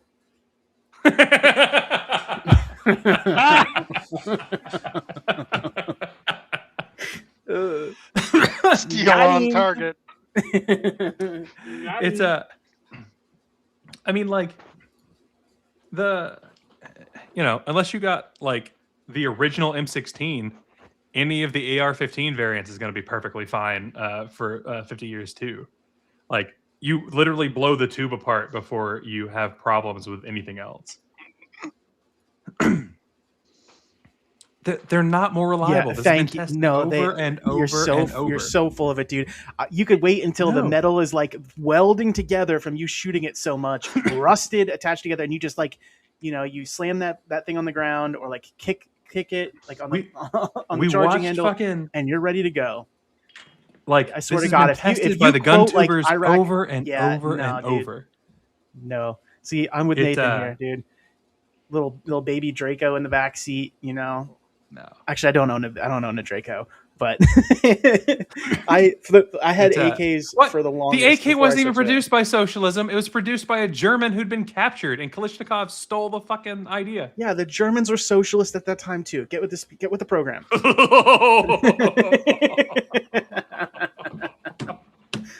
Jesus.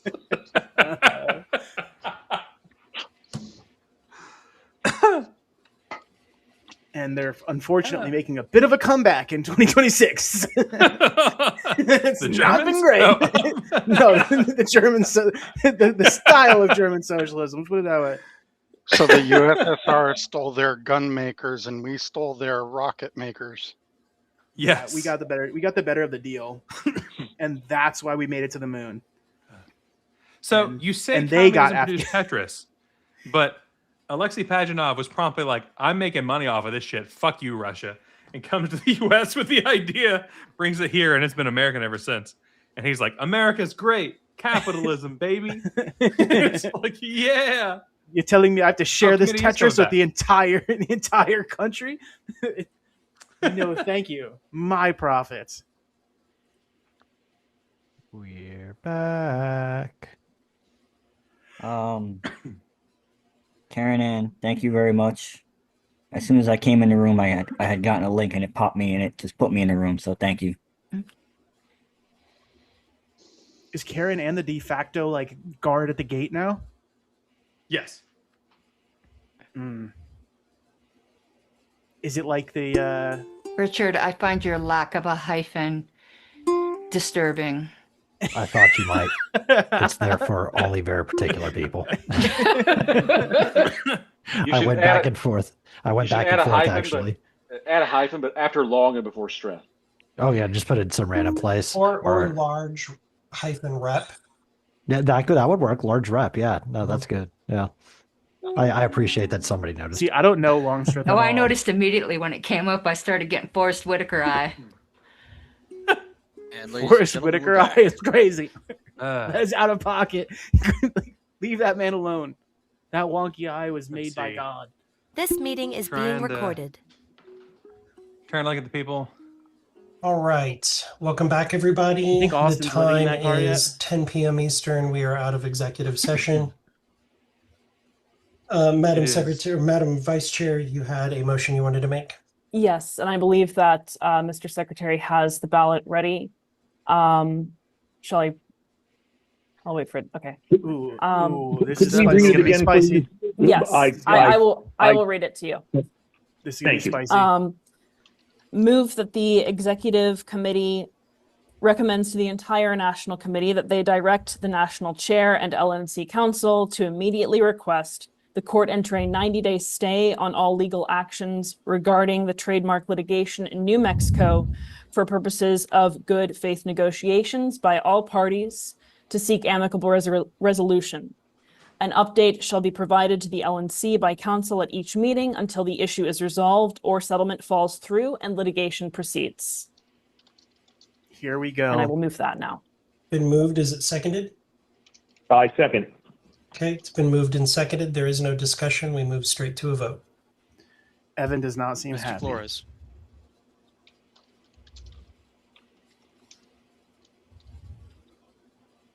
Pass. Vice Chair Griffiths. Aye. Treasurer Nepple. I vote nay. Mr. Longstreth. Aye. I will vote nay. Mr. Nikela. I vote nay. Oh, it's going to be the same. Mr. Redpath. Result. I'll vote yes. Mr. Flores. That feels familiar. I vote aye.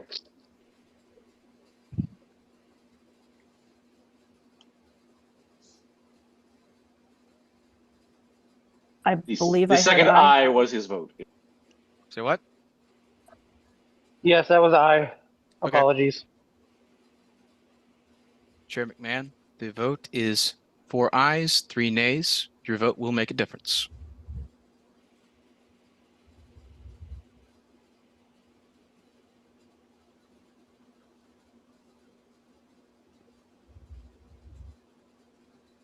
Ooh, the suspense is killing me.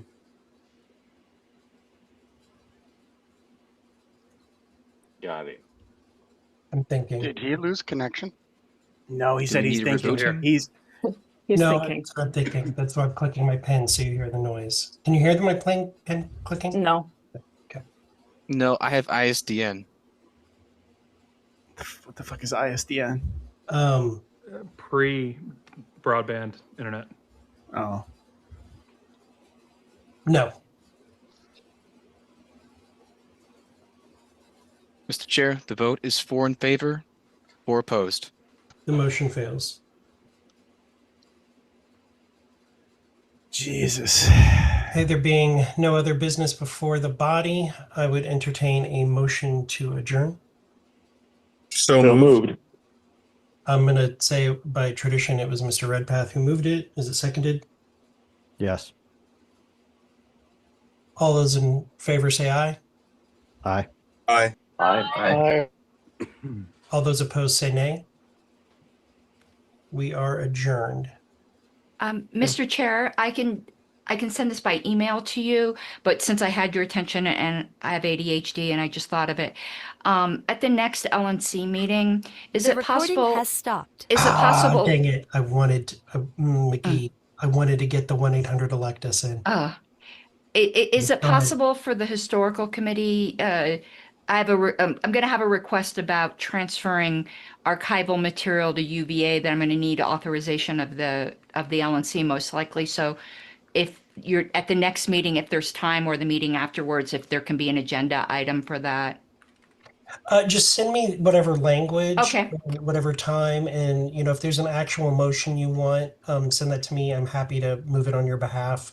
Okay, I've been looping Mr. Dasbach in on the discussions I'm having with UVA on items that are fully scanned, so we're not storing them. That they can go. Is do you need authorization for funding, or do you need authorization to It means that they are continuing the lawsuit. release the materials to UAB? It might be both, but for sure it's going to be a release because they're going to require that the LP sign like a gift that they now have these materials. Heartland, They're fully scanned. a vote happened I'm trying now to clear to out just the warehouse stay the of court things that, motions you know, for 90 days it's on to give it a Alpedia. chance. to That was have at the some direction Mr. Nicola directed resolution without using us the to court do this system. last term. But now that there's Does a it new, because and it was, isn't there already a an end standing date. resolution for that? Do we? And unfortunately, it was denied. And Evan was the deciding vote, and you could tell he was contemplating it. And I am kind of astonished that it's, you know, like I don't get it. Like he could legitimately say, "Hey, analytics team, I want you to go back and look at where money has come in from historically, and which type of person is likely to give money to the party and my goals, and go. I'm going to go with those people." And instead, he's siding with people that work with organizations with the express purpose of funneling liberty-minded people into the Republican Party. I don't know if I've kind of broke this in a chat with Austin Martin, but someone from his delegation was from an outside organization that their goal is to funnel young people that are liberty-minded into the Republican Party. He works with that organization, and when his delegation was not filled, he tapped that organization to bring a Republican to convention to sit on his delegation.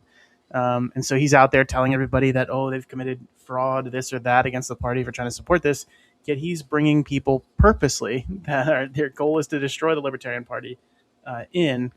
And, this is not disparaging that Republican. He's not like a Nick Fuentes Republican. The guy is actually, probably capable of being converted to a Libertarian. But that still doesn't matter, right? You're bringing a Republican to the convention with the express goal of subverting it.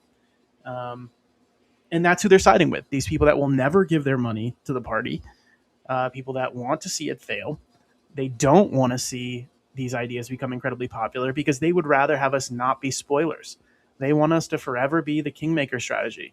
And so that requires our parties in basically as many states as possible sit down and shut the fuck up, right? So I wouldn't be surprised if the people that is being currently supported by this motion that Evan decided to side with, if they're actively helping people try to sue us off the ballot, right? If they're connected organizations, if that's not part of their goal. And I don't understand how there's this collective amnesia about it,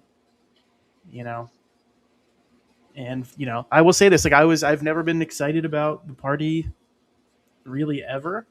And for the first time I kind of was, and I was like, you know what, I can see myself giving money to this and these goals. And, it's bad. It's, what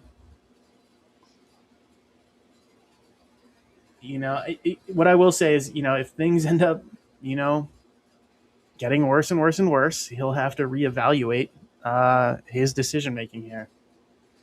But I agree with Angie, who said, like, don't give money to your national party, and if you do, it has to be for something extremely specific. But then again, you're still rewarding this bad behavior. Even if you earmark it for something, you're rewarding and be like, hey, you can do this one bad thing, and I'll fund the good thing that I care about. It's like no. Like, we should be putting leverage against the organization that does not seem to listen to its fucking members that are telling them, you keep suing other people that left because of the nightmare takeover of the party, right? You're calling them not libertarians. That they are libertarians. They ran away when they saw the toxic cloud that was the Libertarian Party in recent years. And they're seeing, that looks like there's some fresh air in the Libertarian Party. I would like to rejoin that. And I'm willing to work with the people that we kind of split from. And instead of saying, hey, well, let's talk to these people, they're like, nope, we're keeping the lawsuit up. We'll keep the knife to the throat, make sure that they have some sort of leverage. And it must be right now, right? You can't, it's astonishing to me. But what can you do, man? As I mentioned earlier,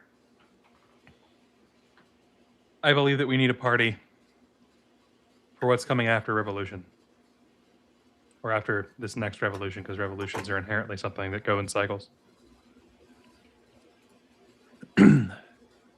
I've donated recently to the party, and I am very unhappy with this.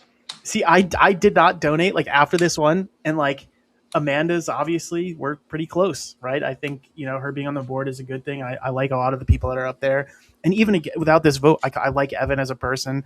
But like, this sort of decision making is why I waited to give money, because I was like, are they going to keep? We had all these kind of things that were on the back burner, and how these actions were handled is when I'm going to choose to give or not. So Andy points out that the full LNC can weigh on it next month. The problem there is that's too late for New Mexico ballot access. The problem there is that we know 2 of the other people on the LNC are going to vote against anything to stop it. And so anything that requires... We won't make the threshold. 3/4, we don't have the threshold. Now, anything that's 2/3 we can make. But it's not great. And when your executive committee recommends against it, it's unlikely for the rest of the LNC to override it.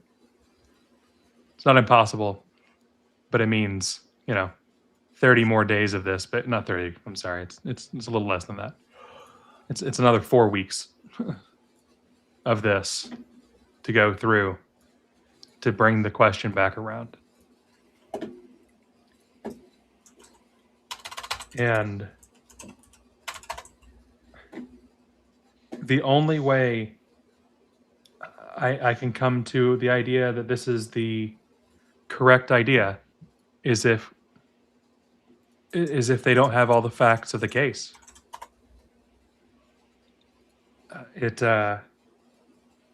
There's a lot of good evidence that New Mexico existed before the LP.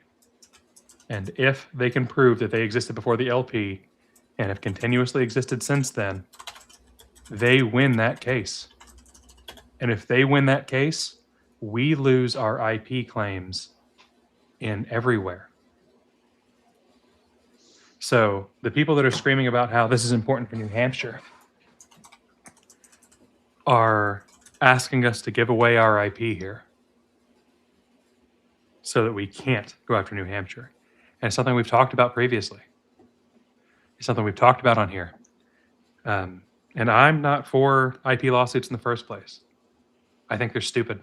I don't think it was the right thing to go after New Mexico. I don't think it was the right thing to go after Michigan. I honestly don't think that going after Oregon back in the day was the right thing. I understand the idea that we need to protect it. There's a reason the Republicans and Democrats don't. It's because Karen Ann, you can say that you're 1,000% sure, but I've seen the papers. They existed. The question is if they can prove that they existed continuously. They were a thing in the 60s.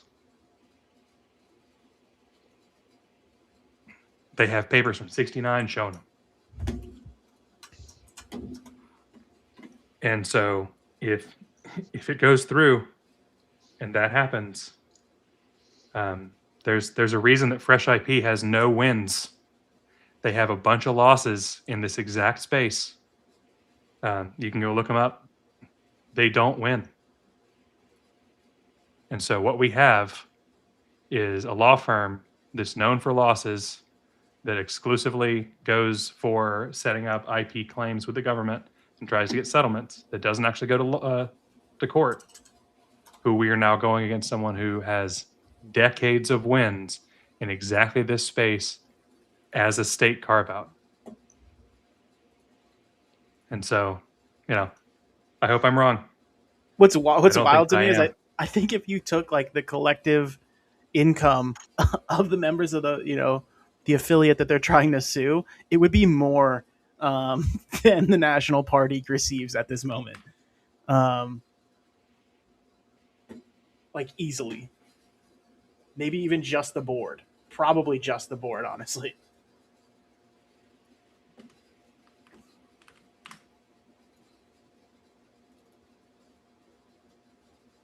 So if they existed in the 60s, who founded them?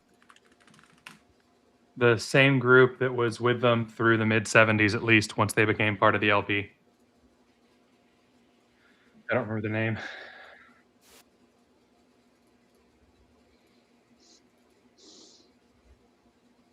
I will be right back.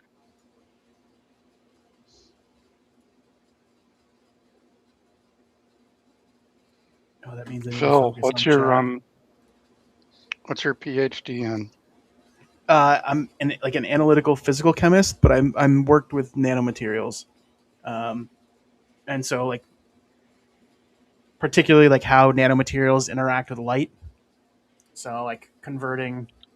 Oh, Amanda's here. Let me get Amanda in here. Her hair is spiky. Where am I? Let me on. I did. I Yeah. let you on. Thank you, Phil. Why am I the only person on the screen right now? Because Kyle had to go run and do something. Kyle had to Kyle step run and away, do something. and I don't have Kyle my had camera active. to step away. These sound like lame excuses, I gotta tell you. Well, I'm just a circle. You don't want my camera active. Why? Because it's too hot here for me to wear a shirt.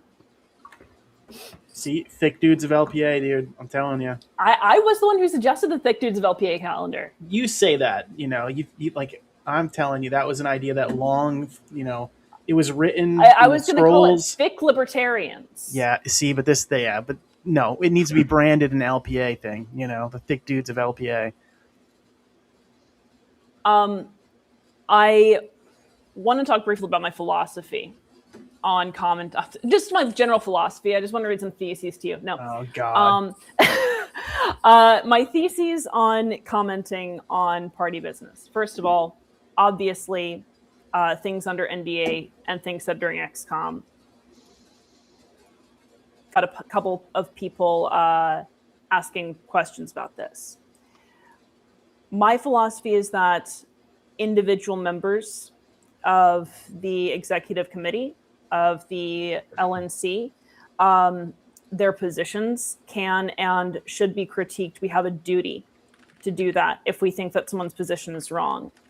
Decisions made by the National Committee and the Executive Committee, I and everyone else on that committee have, in my opinion, a duty to tell you when we think that something has not been decided correctly. I don't care whether I agree with it or not. Austin Martin, and people might disagree with this, has a duty not to reveal confidential information, but if on principle or with regard to fiduciary duty that a decision has not been made correctly, he has an obligation to tell you, the membership, about it. Overall, besmirching the LNC, using outright, abuse of a particular member, I don't go in for. So this is where I draw the line. And so this kind of explains my desire to continue commentary, although while also making sure that I am not, talking out of school, that I am upholding what I believe is my obligation to you. And every member of the executive committee is obligated to you. Also making sure to do the best for the party. In my view, doing the best for the party is also telling you when I think that we messed up. It's telling you when I think I messed up. And so I am going to continue remarking on what I think was correct and incorrect, while also being very clear that my support is for this party and this movement. And once again, not revealing anything that was said, under confidence. So obviously, incredibly unhappy with the outcome tonight. I have a couple questions for people.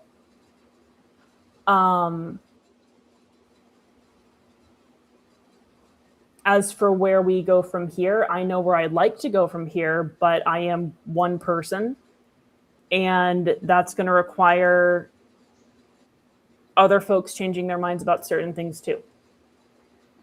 So it was literally the same vote, guys. It's different motion, same vote, right? It's a dilatory vote. But I appreciate that, Tony.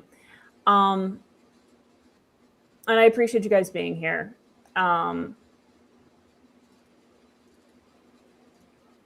I don't know what's been discussed when I've been off camera, but it was pointed out that the full LNC meets next month, so it could potentially change. But I don't think it would change from the full LNC.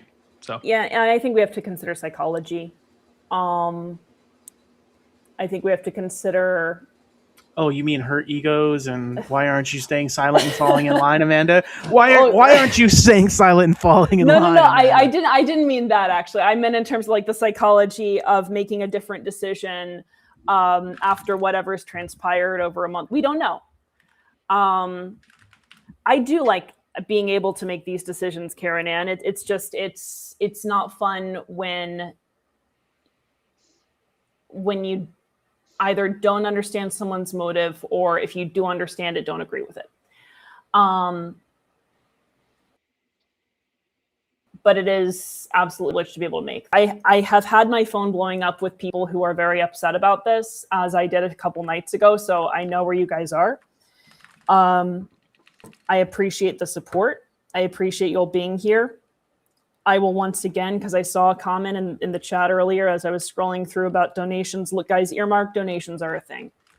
I have a donor link. I encourage, if you want to be very clear about how you feel about where the money should and should not go, specify that there's a comment box for a reason. And you don't even have to donate very much. I would love to see people giving small dollar donations, if that's all that they can give, with similar comments about where they think the money should and shouldn't be going. Because it is important to be voices heard. That's what I have to say. I have a duty to talk to you guys about how I feel. I don't have a duty to be out of line, although I probably will be from time to time, because I'm like that, and it's not just because I'm new, it's because I am who I am.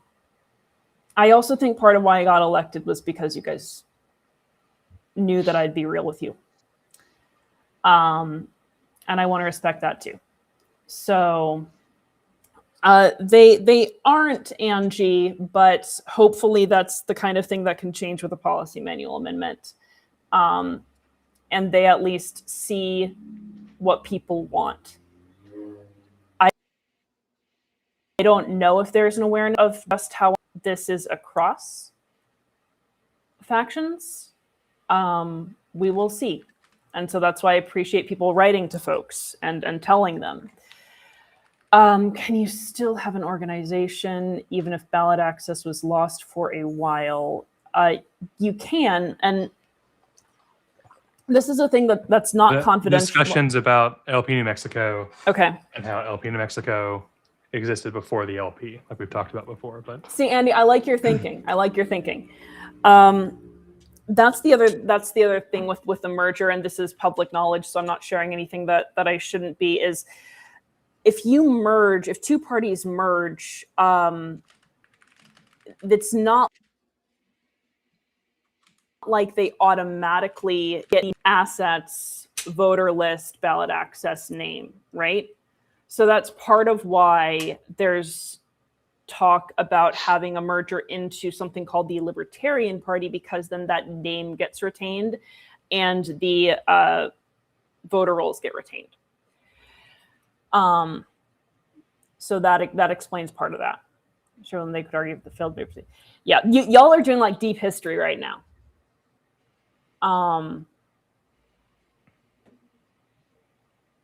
Y'all are doing some exegetical work here.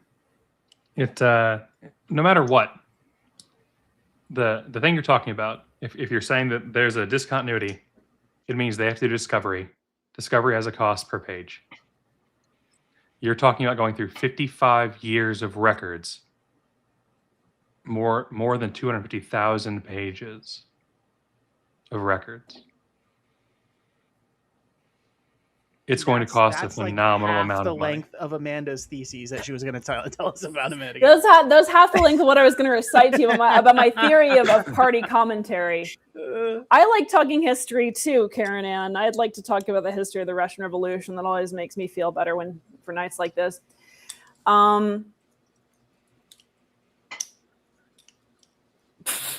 Jonathan. Oh gosh. I will request to see the comments that people my boss. It's lp.org/Griffiths. They didn't say Griffiths donor, they just said Griffiths.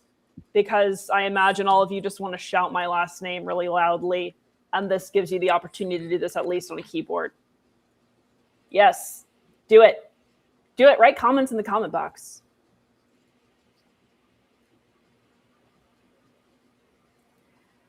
That's certainly a way to show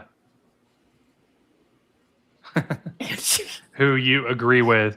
If Amanda gets the most donations, it should be a. That's the thing. That's I might encourage that as well. If y'all donate to me, then I think there's some suggestion of where the sentiment lies. Point of order, Madam yes. Chair. Vice Chair. Do you mean donate to you or donate through your link? Because donate that's a kind of a big difference. Well, see, I am my work with the party. I don't exist outside the party. So if you're donating to my link, you are donating to me. Everything that I have is for the party. The party is always right, and so it's both. It's both, but it's also the party. You can also Kyle, support her on onlyfeats.com. Right now I have a bruise on my foot, and I was freaking out with Kyle about it because I don't know where it came from. It's probably because your blood is so thin that it's trying to leak out of your pores. It's the immune blood cell that I have. It's just making a desperate. It's so lonely in here. Apparently, neither Only Feet nor Only Feets exists. Oh no. Is that going to be the new savesthesnails2026.com? No, someone has bought both of them and they're parked. Oh no. And they both say that foot porn is coming soon. Andy, I didn't see the damn bylaws, so I just saw you can meet for tweaking. I'm like, that sounds amazing. Well, Kyle just found out my soon to be income from this website that I have parked. Oh no.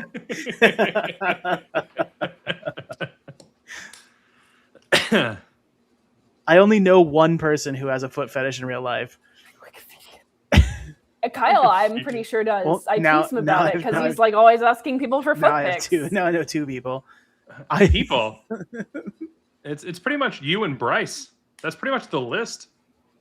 Who? Me. That I'm asking for foot pics.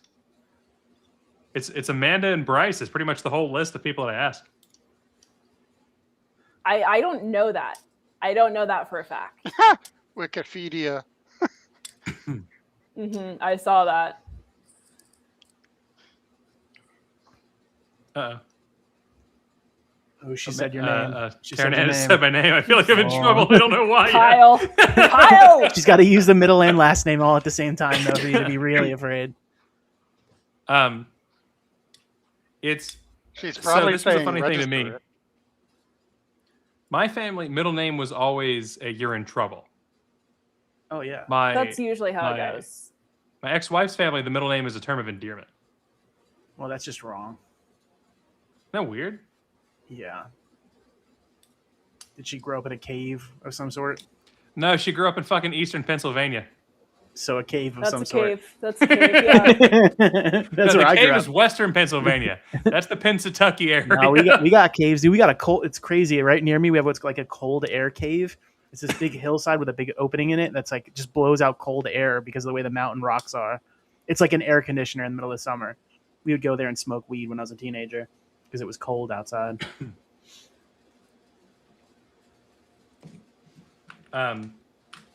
But it was so like if you take one of the dialect tests, it was really funny to see Chelsea's because like 80% of her dialect is Atlanta, and then randomly Allentown, Pennsylvania.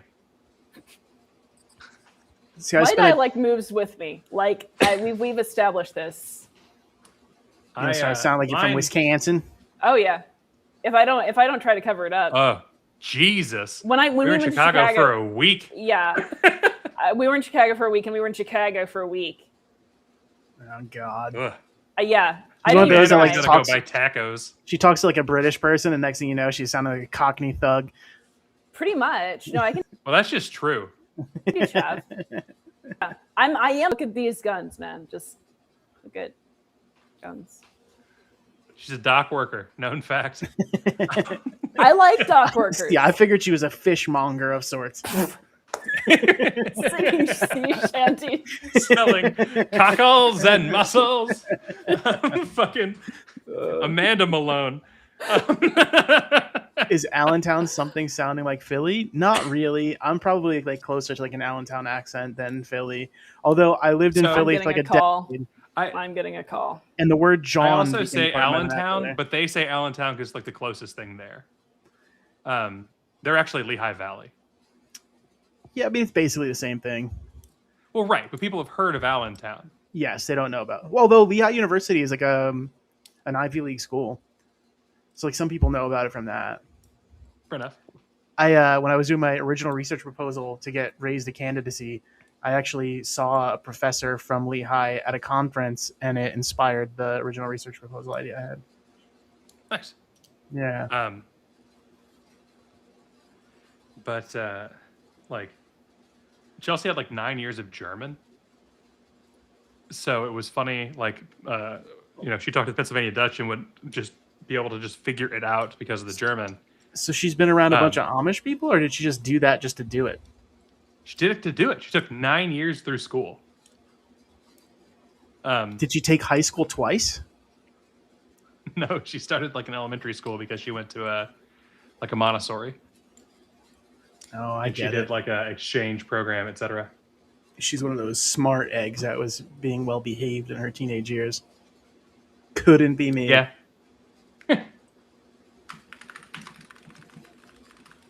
See, I could never live in Chicago, could never live in Illinois. Literally every single gun I own would be illegal there. They would consider me a terrorist. It would not be good. Oh, this is the thing I went to mention earlier. My fucking pocket pistol is still illegal has there. too big of a magazine. Yeah, dude. It's ridiculous. I guess this particular magazine isn't illegal. You can go up to 15-round pistol mags. Yeah. So no, thank you. My smallest magazine for my pocket pistol, my carry pistol, it's okay. That's only 12 round. Dude, I've been. It's kind of a nightmare. Like I live right near New Jersey, and like if you cross the border at all, like it's like a 10-year sentence. Like they put like a little lady that was carrying like a little revolver like under the round limits, and she just forgot that it was in her glove box with her carry permit. And she just went over to New Jersey for something and forgot it was there. And it was like a hassle to get like the charges changed. They wanted to like throw her away like she was El Chapo. Jesus. And I'm pretty sure she was probably like churning butter like the week before. Because that's what Pennsylvania does. Make steel and churn butter.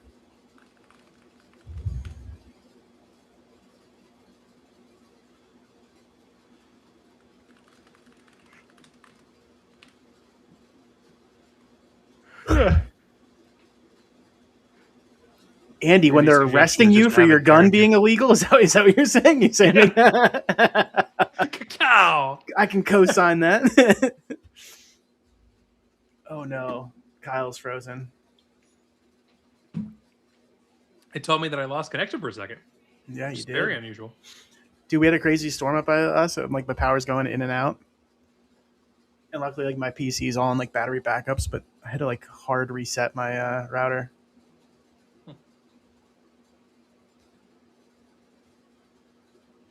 What a disaster, man. I wonder whoever called Amanda, it's probably somebody from that meeting being like, you fall in line, young lady. And she's like, no, never. That's what I'm imagining happening. See, you do sound like a gun grabber, Andy. Are you one of those Soros feds I've been hearing about? I won't be going around. No, John Henry. Good night, dude. I won't be going around with illegal guns. I'll just carry the ammo and a hammer. How deep into GunTube were you at any point in your life? Do you know like the whole like homemade shotguns, slamfire shotguns? Do you ever watch those? Did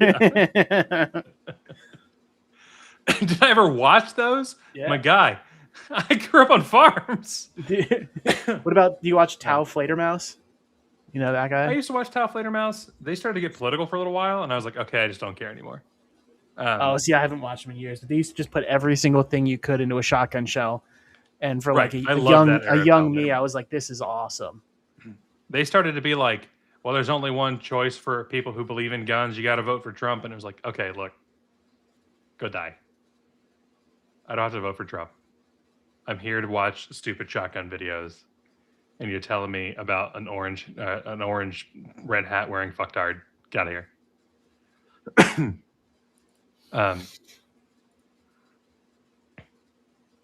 And like a lot of the gun tubers are Republican, right? You know, like I'm pretty sure that like Matt from Demo Ranch was. I know Kentucky Ballistics is.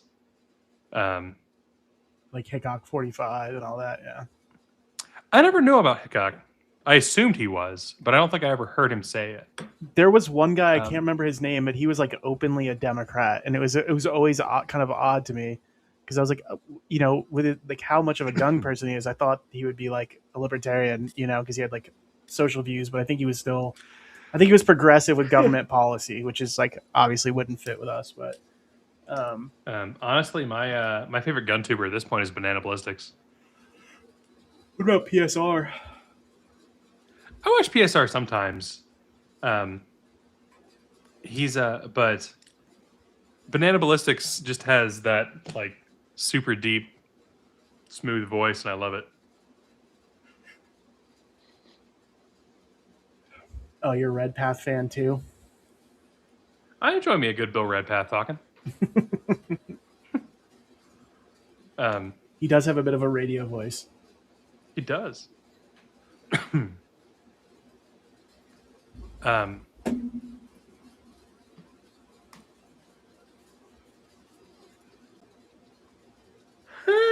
Excuse me.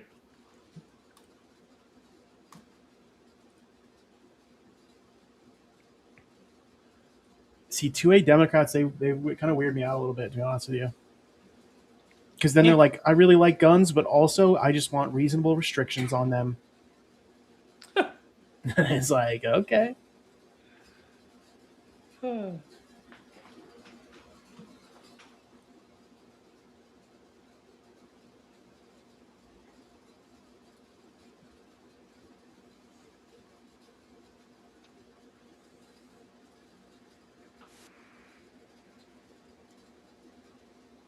So you know how ANCAP Air like FOIA'd the FBI for like documents on him?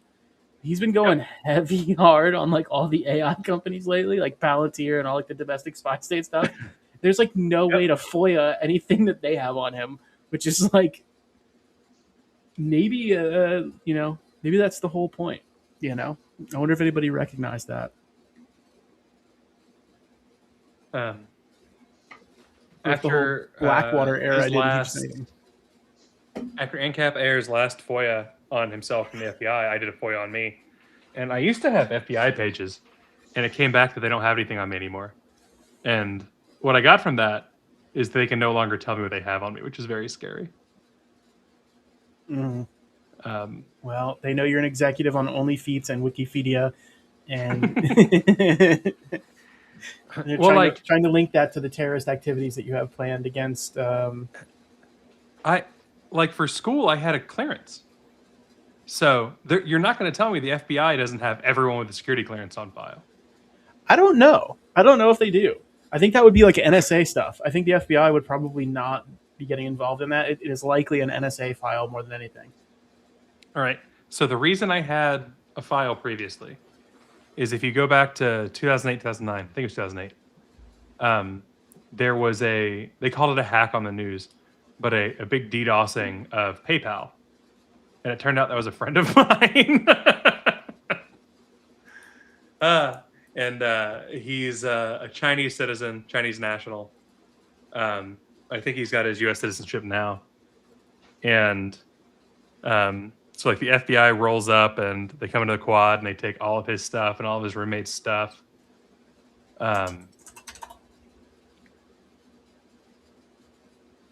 It's pretty wild. I'm also getting a phone call now. Be right back.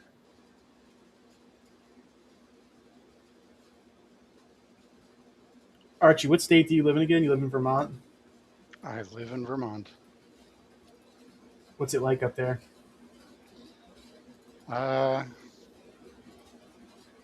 It's mostly laid back.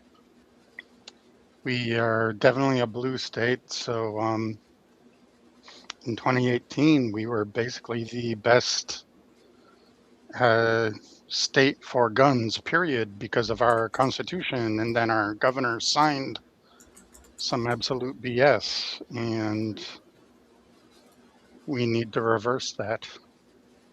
You guys used to have like constitutional carry, right? For like a long time. Exactly. Like, I mean, in a sense, we still do. Like, I can just walk around, concealed or unconcealed. There's one of the particular worst legislators. He's retiring this session, thank goodness. His name is Phil Baruth. He's trying to push through some bar legislation so that you can't bring it to a bar. I thought this was America. Yeah, I kind of thought that too. You're telling me I can't drink moonshine with a 45 on my lap? Is that what you're telling me? What's up, Vico? Night's not going great. You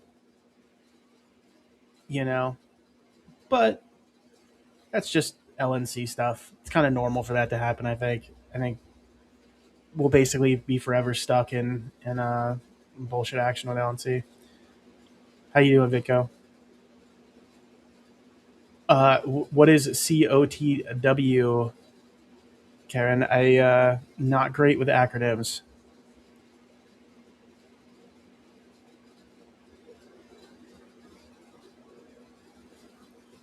Like, hopefully there's like a bunch of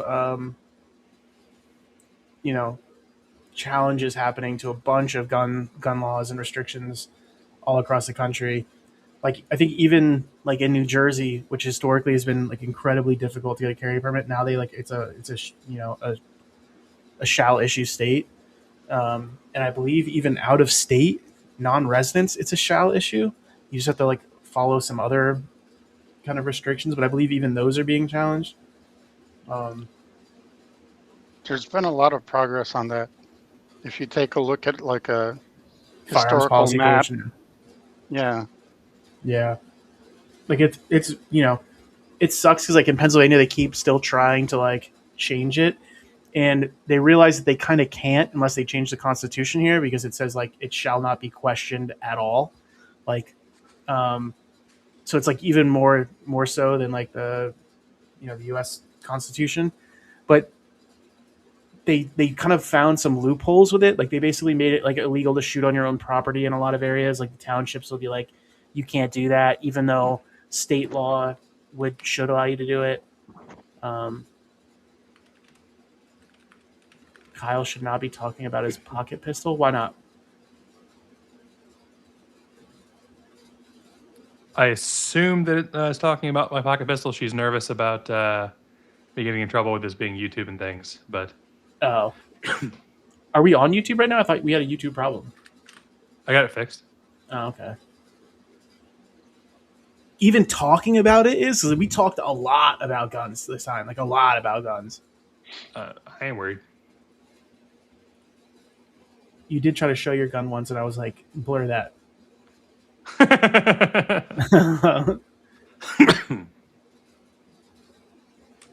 See, yeah, PA is all right. We still have to get like concealed carry permits here, which sucks.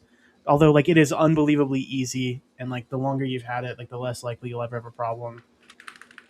But New Jersey still sucks. Although I did find out, I thought Maryland was like a hellscape. But like I contacted them about like traveling through.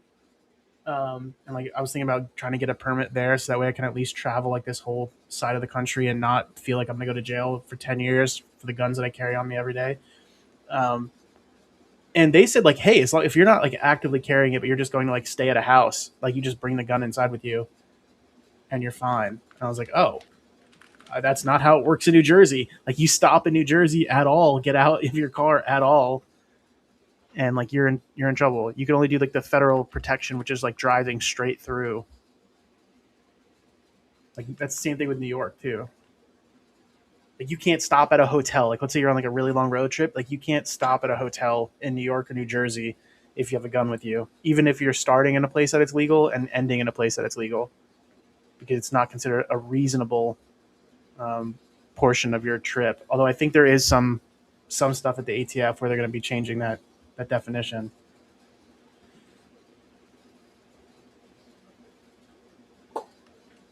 Yeah, Vitko, did you have your power go out? My power went out. I don't know what part of the PA you're on. I think you're West Coast based on your accent every time I hear you talk.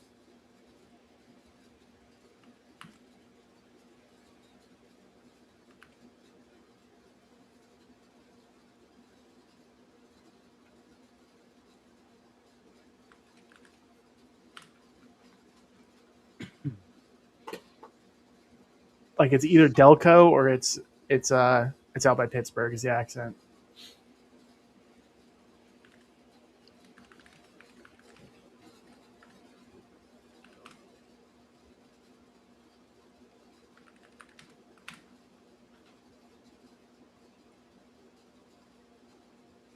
Okay, so Delco was not a bad guess. Basically, any white dude from Philly range sounds like they're from Delco, but with a little bit less twang. Vico will co-sign this.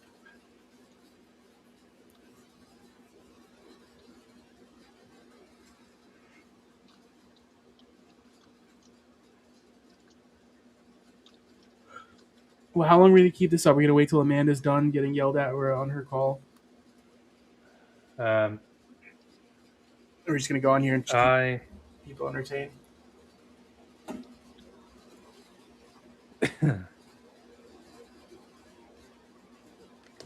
See, he said I'm not wrong. So he co-signs that. Yeah. Do you say the word John at all, Vitko? You say John like... Do you not, Kyle, do you not know what John means? Do you mean like a toilet? No, not a John. A John. Jawn. Don't Google it. I'll tell if I can hear you clicking clacking. Can you guess what it means? No? No. Are you serious? I think the only other vernacular that I know from Philly would be too much. So he says John too much. It's basically like the academic way of analyzing it would be like any noun. You can say like that John, this John. I'm going to the John. Like, well, I'm going to the John is like your bathroom. Would it be like, no, it'd be like I'm going to the music John, and that would be like a music venue. Like I'm going to the food John, that'd be like going to a restaurant. This sounds like some stupid fucking Philadelphia shit. Hey man, you keep your judgment to yourself, all right? Fucking Georgian. No. Everywhere's got stupid fucking shit. You guys got peaches, dude. You can't get like, come on. We're talking Millions of peaches. We're talking peaches about for me. Yeah, dude. We're talking about words here. All right. Peaches for free.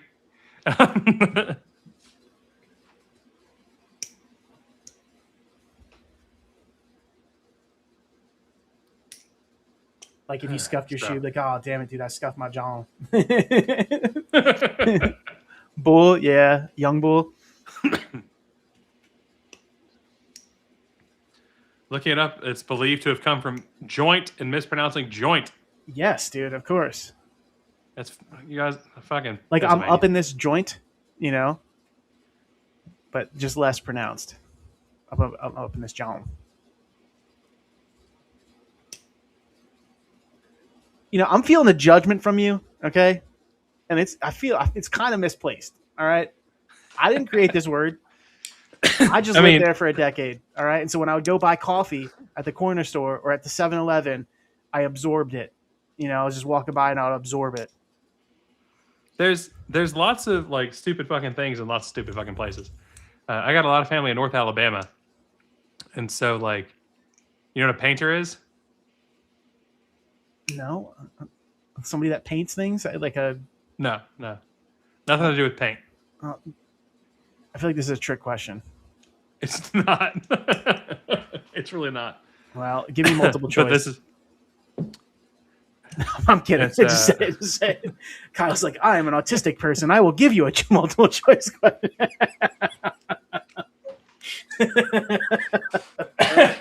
So there's two ways words change in the South. If it's like a single syllable, it gets stretched out to 45 syllables, and if it's multiple syllables, it gets collapsed into one. But a painter is like a big old mountain cat, mountain lion, a panther, a painter. Oh, and you're sitting here criticizing John. Oh no, I'm making fun of my family from North Alabama too. John's also stupid, but so is Painter. Yeah. Scrapple, dude, be grabbing about peaches. What? What? You don't know what Scrapple is? No, I do know what it is. I just don't eat it because I know what it is. Okay. So, although my family ate it when I was one. growing up, and I was like, I will not eat that, even though I do like crispy meats of sorts, like bacon and fried chicken, any sort of crispy meat. I'll be. The call is over. What? The call is over. Yes. Welcome back. Did Soros tell you your next? Yeah, that was George Soros. George was upset. How he was, he was on his vacation in Georgia, like the country Georgia, and he had some questions. How Wanted dare to know, they not like, let how this Cheney, could the have gone globalist, wrong. back into the Libertarian Party? This is all parody, everyone. By the way. I like the concept of like angry British George Soros. I'm not gonna lie. That's I don't know why George Soros. that's is my British that's my George in Soros this. from now on. Emperor We Palpatine must create a global government. It's just Palpatine from Star Wars. That's all, Except British. that's all it is. Yeah, but you don't sound British when you're making that noise. Whatever that noise was that you just made, it does not sound very Just that British. snarl. Yeah. No. Yeah. Oh my God, That's the stop, British snarl. stop. Is that a sign of bad the dentistry? Did you hear any ahs? It was a non-rotic snarl. So see, Vitko, you're wrong. I hate Scrapple. Although I will eat. All right, so pork roll or Taylor ham? What do you call it? See, I call it pork roll. Why did I come back and like for this part of the conversation? I'm gonna call George again. This is George and I were having a better call than. Well, we've been tasked with keeping the chat busy this entire time. That's true, and y'all, I'm sure, have performed admirably. But See, I'm definitely closer to a Ron Swanson libertarian. Give me as much bacon as possible. See, Taylor Jesus. ham. Getting pork roll Amanda to eat person. Scrapple would just be a like, you'd have to force her to do it physically, like mechanically force her to do it, and then she would puke everywhere on you. I would puke everywhere. Scrapple is also pork, right? Yes. Yeah, we can't do that. We'd have to do like some other type of. I honestly think like having me drink a milkshake would be funny because like I drink your milkshake. Okay. Look, Scrapple, of all the foods, is probably the least Amanda food ever to exist. Is it like just? Well, it's so a literal pig, and it's no, it's like the scraps. So it doesn't of a even pig. have to be pork. It's just whatever's left Okay. over from whatever animal, which is usually It's something pork. I won't eat. So Okay. if I'm not eating it, you know. No, hold on. This gets way worse. And I've you eaten then coat squirrel. whatever scraps of fucking meat you have in cornmeal, force it into a loaf shape, cut that into slices, and then deep fry it. Yeah. So it's basically deep fried meatloaf. Yes, but it's usually like it's like worse. It's like pig testicles and pig nose, and it's like about every gross piece of a pig you can think of, like pig ear, some tendons. It's like literally every scrap you would normally throw away. You're like, we could throw this in some batter and deep fry it, and people will eat it. Is your question why Mostly the brains and hooves? Yeah. why the LNC wasn't voting on it and why it was just XCOM, the committee of the whole question? I want to make sure that's in the question. Because the policy manual, so it has to deal with a suit, and so it is the XCOM that's being briefed on it. also, well, I guess the executive session thing is not exactly relevant to it. But yeah, if you are asking why it was an XCOM vote and not an LNC vote, it has to do with the fact that in the policy manual, I believe it's the XCOM that decides with regard to legal matters, not decides like, should we do things, but makes those intermediary decisions. I probably explained that wrong, but Karen Ann can kill me later, so. Everyone knows that that's secretly Karen Ann's bag is ripping her mask off and just like lizard person and ripping your face off. Yeah, she's like Reptile from Mortal Kombat. I am happy to do like Amanda does certain things fundraisers though. That's just not any that involve eating meat. That's where I'm gonna draw the line. That's a very different type of meat than what that sounded like. I understand that, but like I didn't rule that out. Gosh. Look. We believe in prostitution here in the Libertarian Party. Yeah, we can do like only libertarians. I still believe in the thick libertarians calendar. Yeah, and you're claiming credit for it, which is astonishing to me. This is intellectual property theft, and I won't stand for it. Motherfucker. Oh gosh. I think we could come to an agreement outside. I'm sure. I'm sure. But I don't know about you guys, but it's now 11 Eastern, and I think it's time to bounce. Oh, I get it. You don't like my shenanigans. It's okay. You can just tell me. Hey guys, isn't something happening? Oh, we're gonna try to talk with Marco. Marco Battaglia, Batman. I'm really sorry, Marco, that I can't pronounce your name. I thought I was doing great because it would be Battaglia, like if we were Italian here. Marco, like Bologna, but battering with Italian ram in there. That's Bologna. I'm making fun of the fact that I don't know how to say it, but yes, we're going to try to get him on and talk. I would question that, but anyway, we will see you at some point, possibly this weekend. Join us for Molotov Cocktail Hour, by the way, on every Saturday. We have Molotov Cocktail Hour. It's like happy hour, but cooler and more revolutionary because there are Molotov cocktails. Kyle's the only respectable make your time thoughts zone. known. Griffith, lp.org/Griffiths. Donate and say what you want the money to go to or not go to.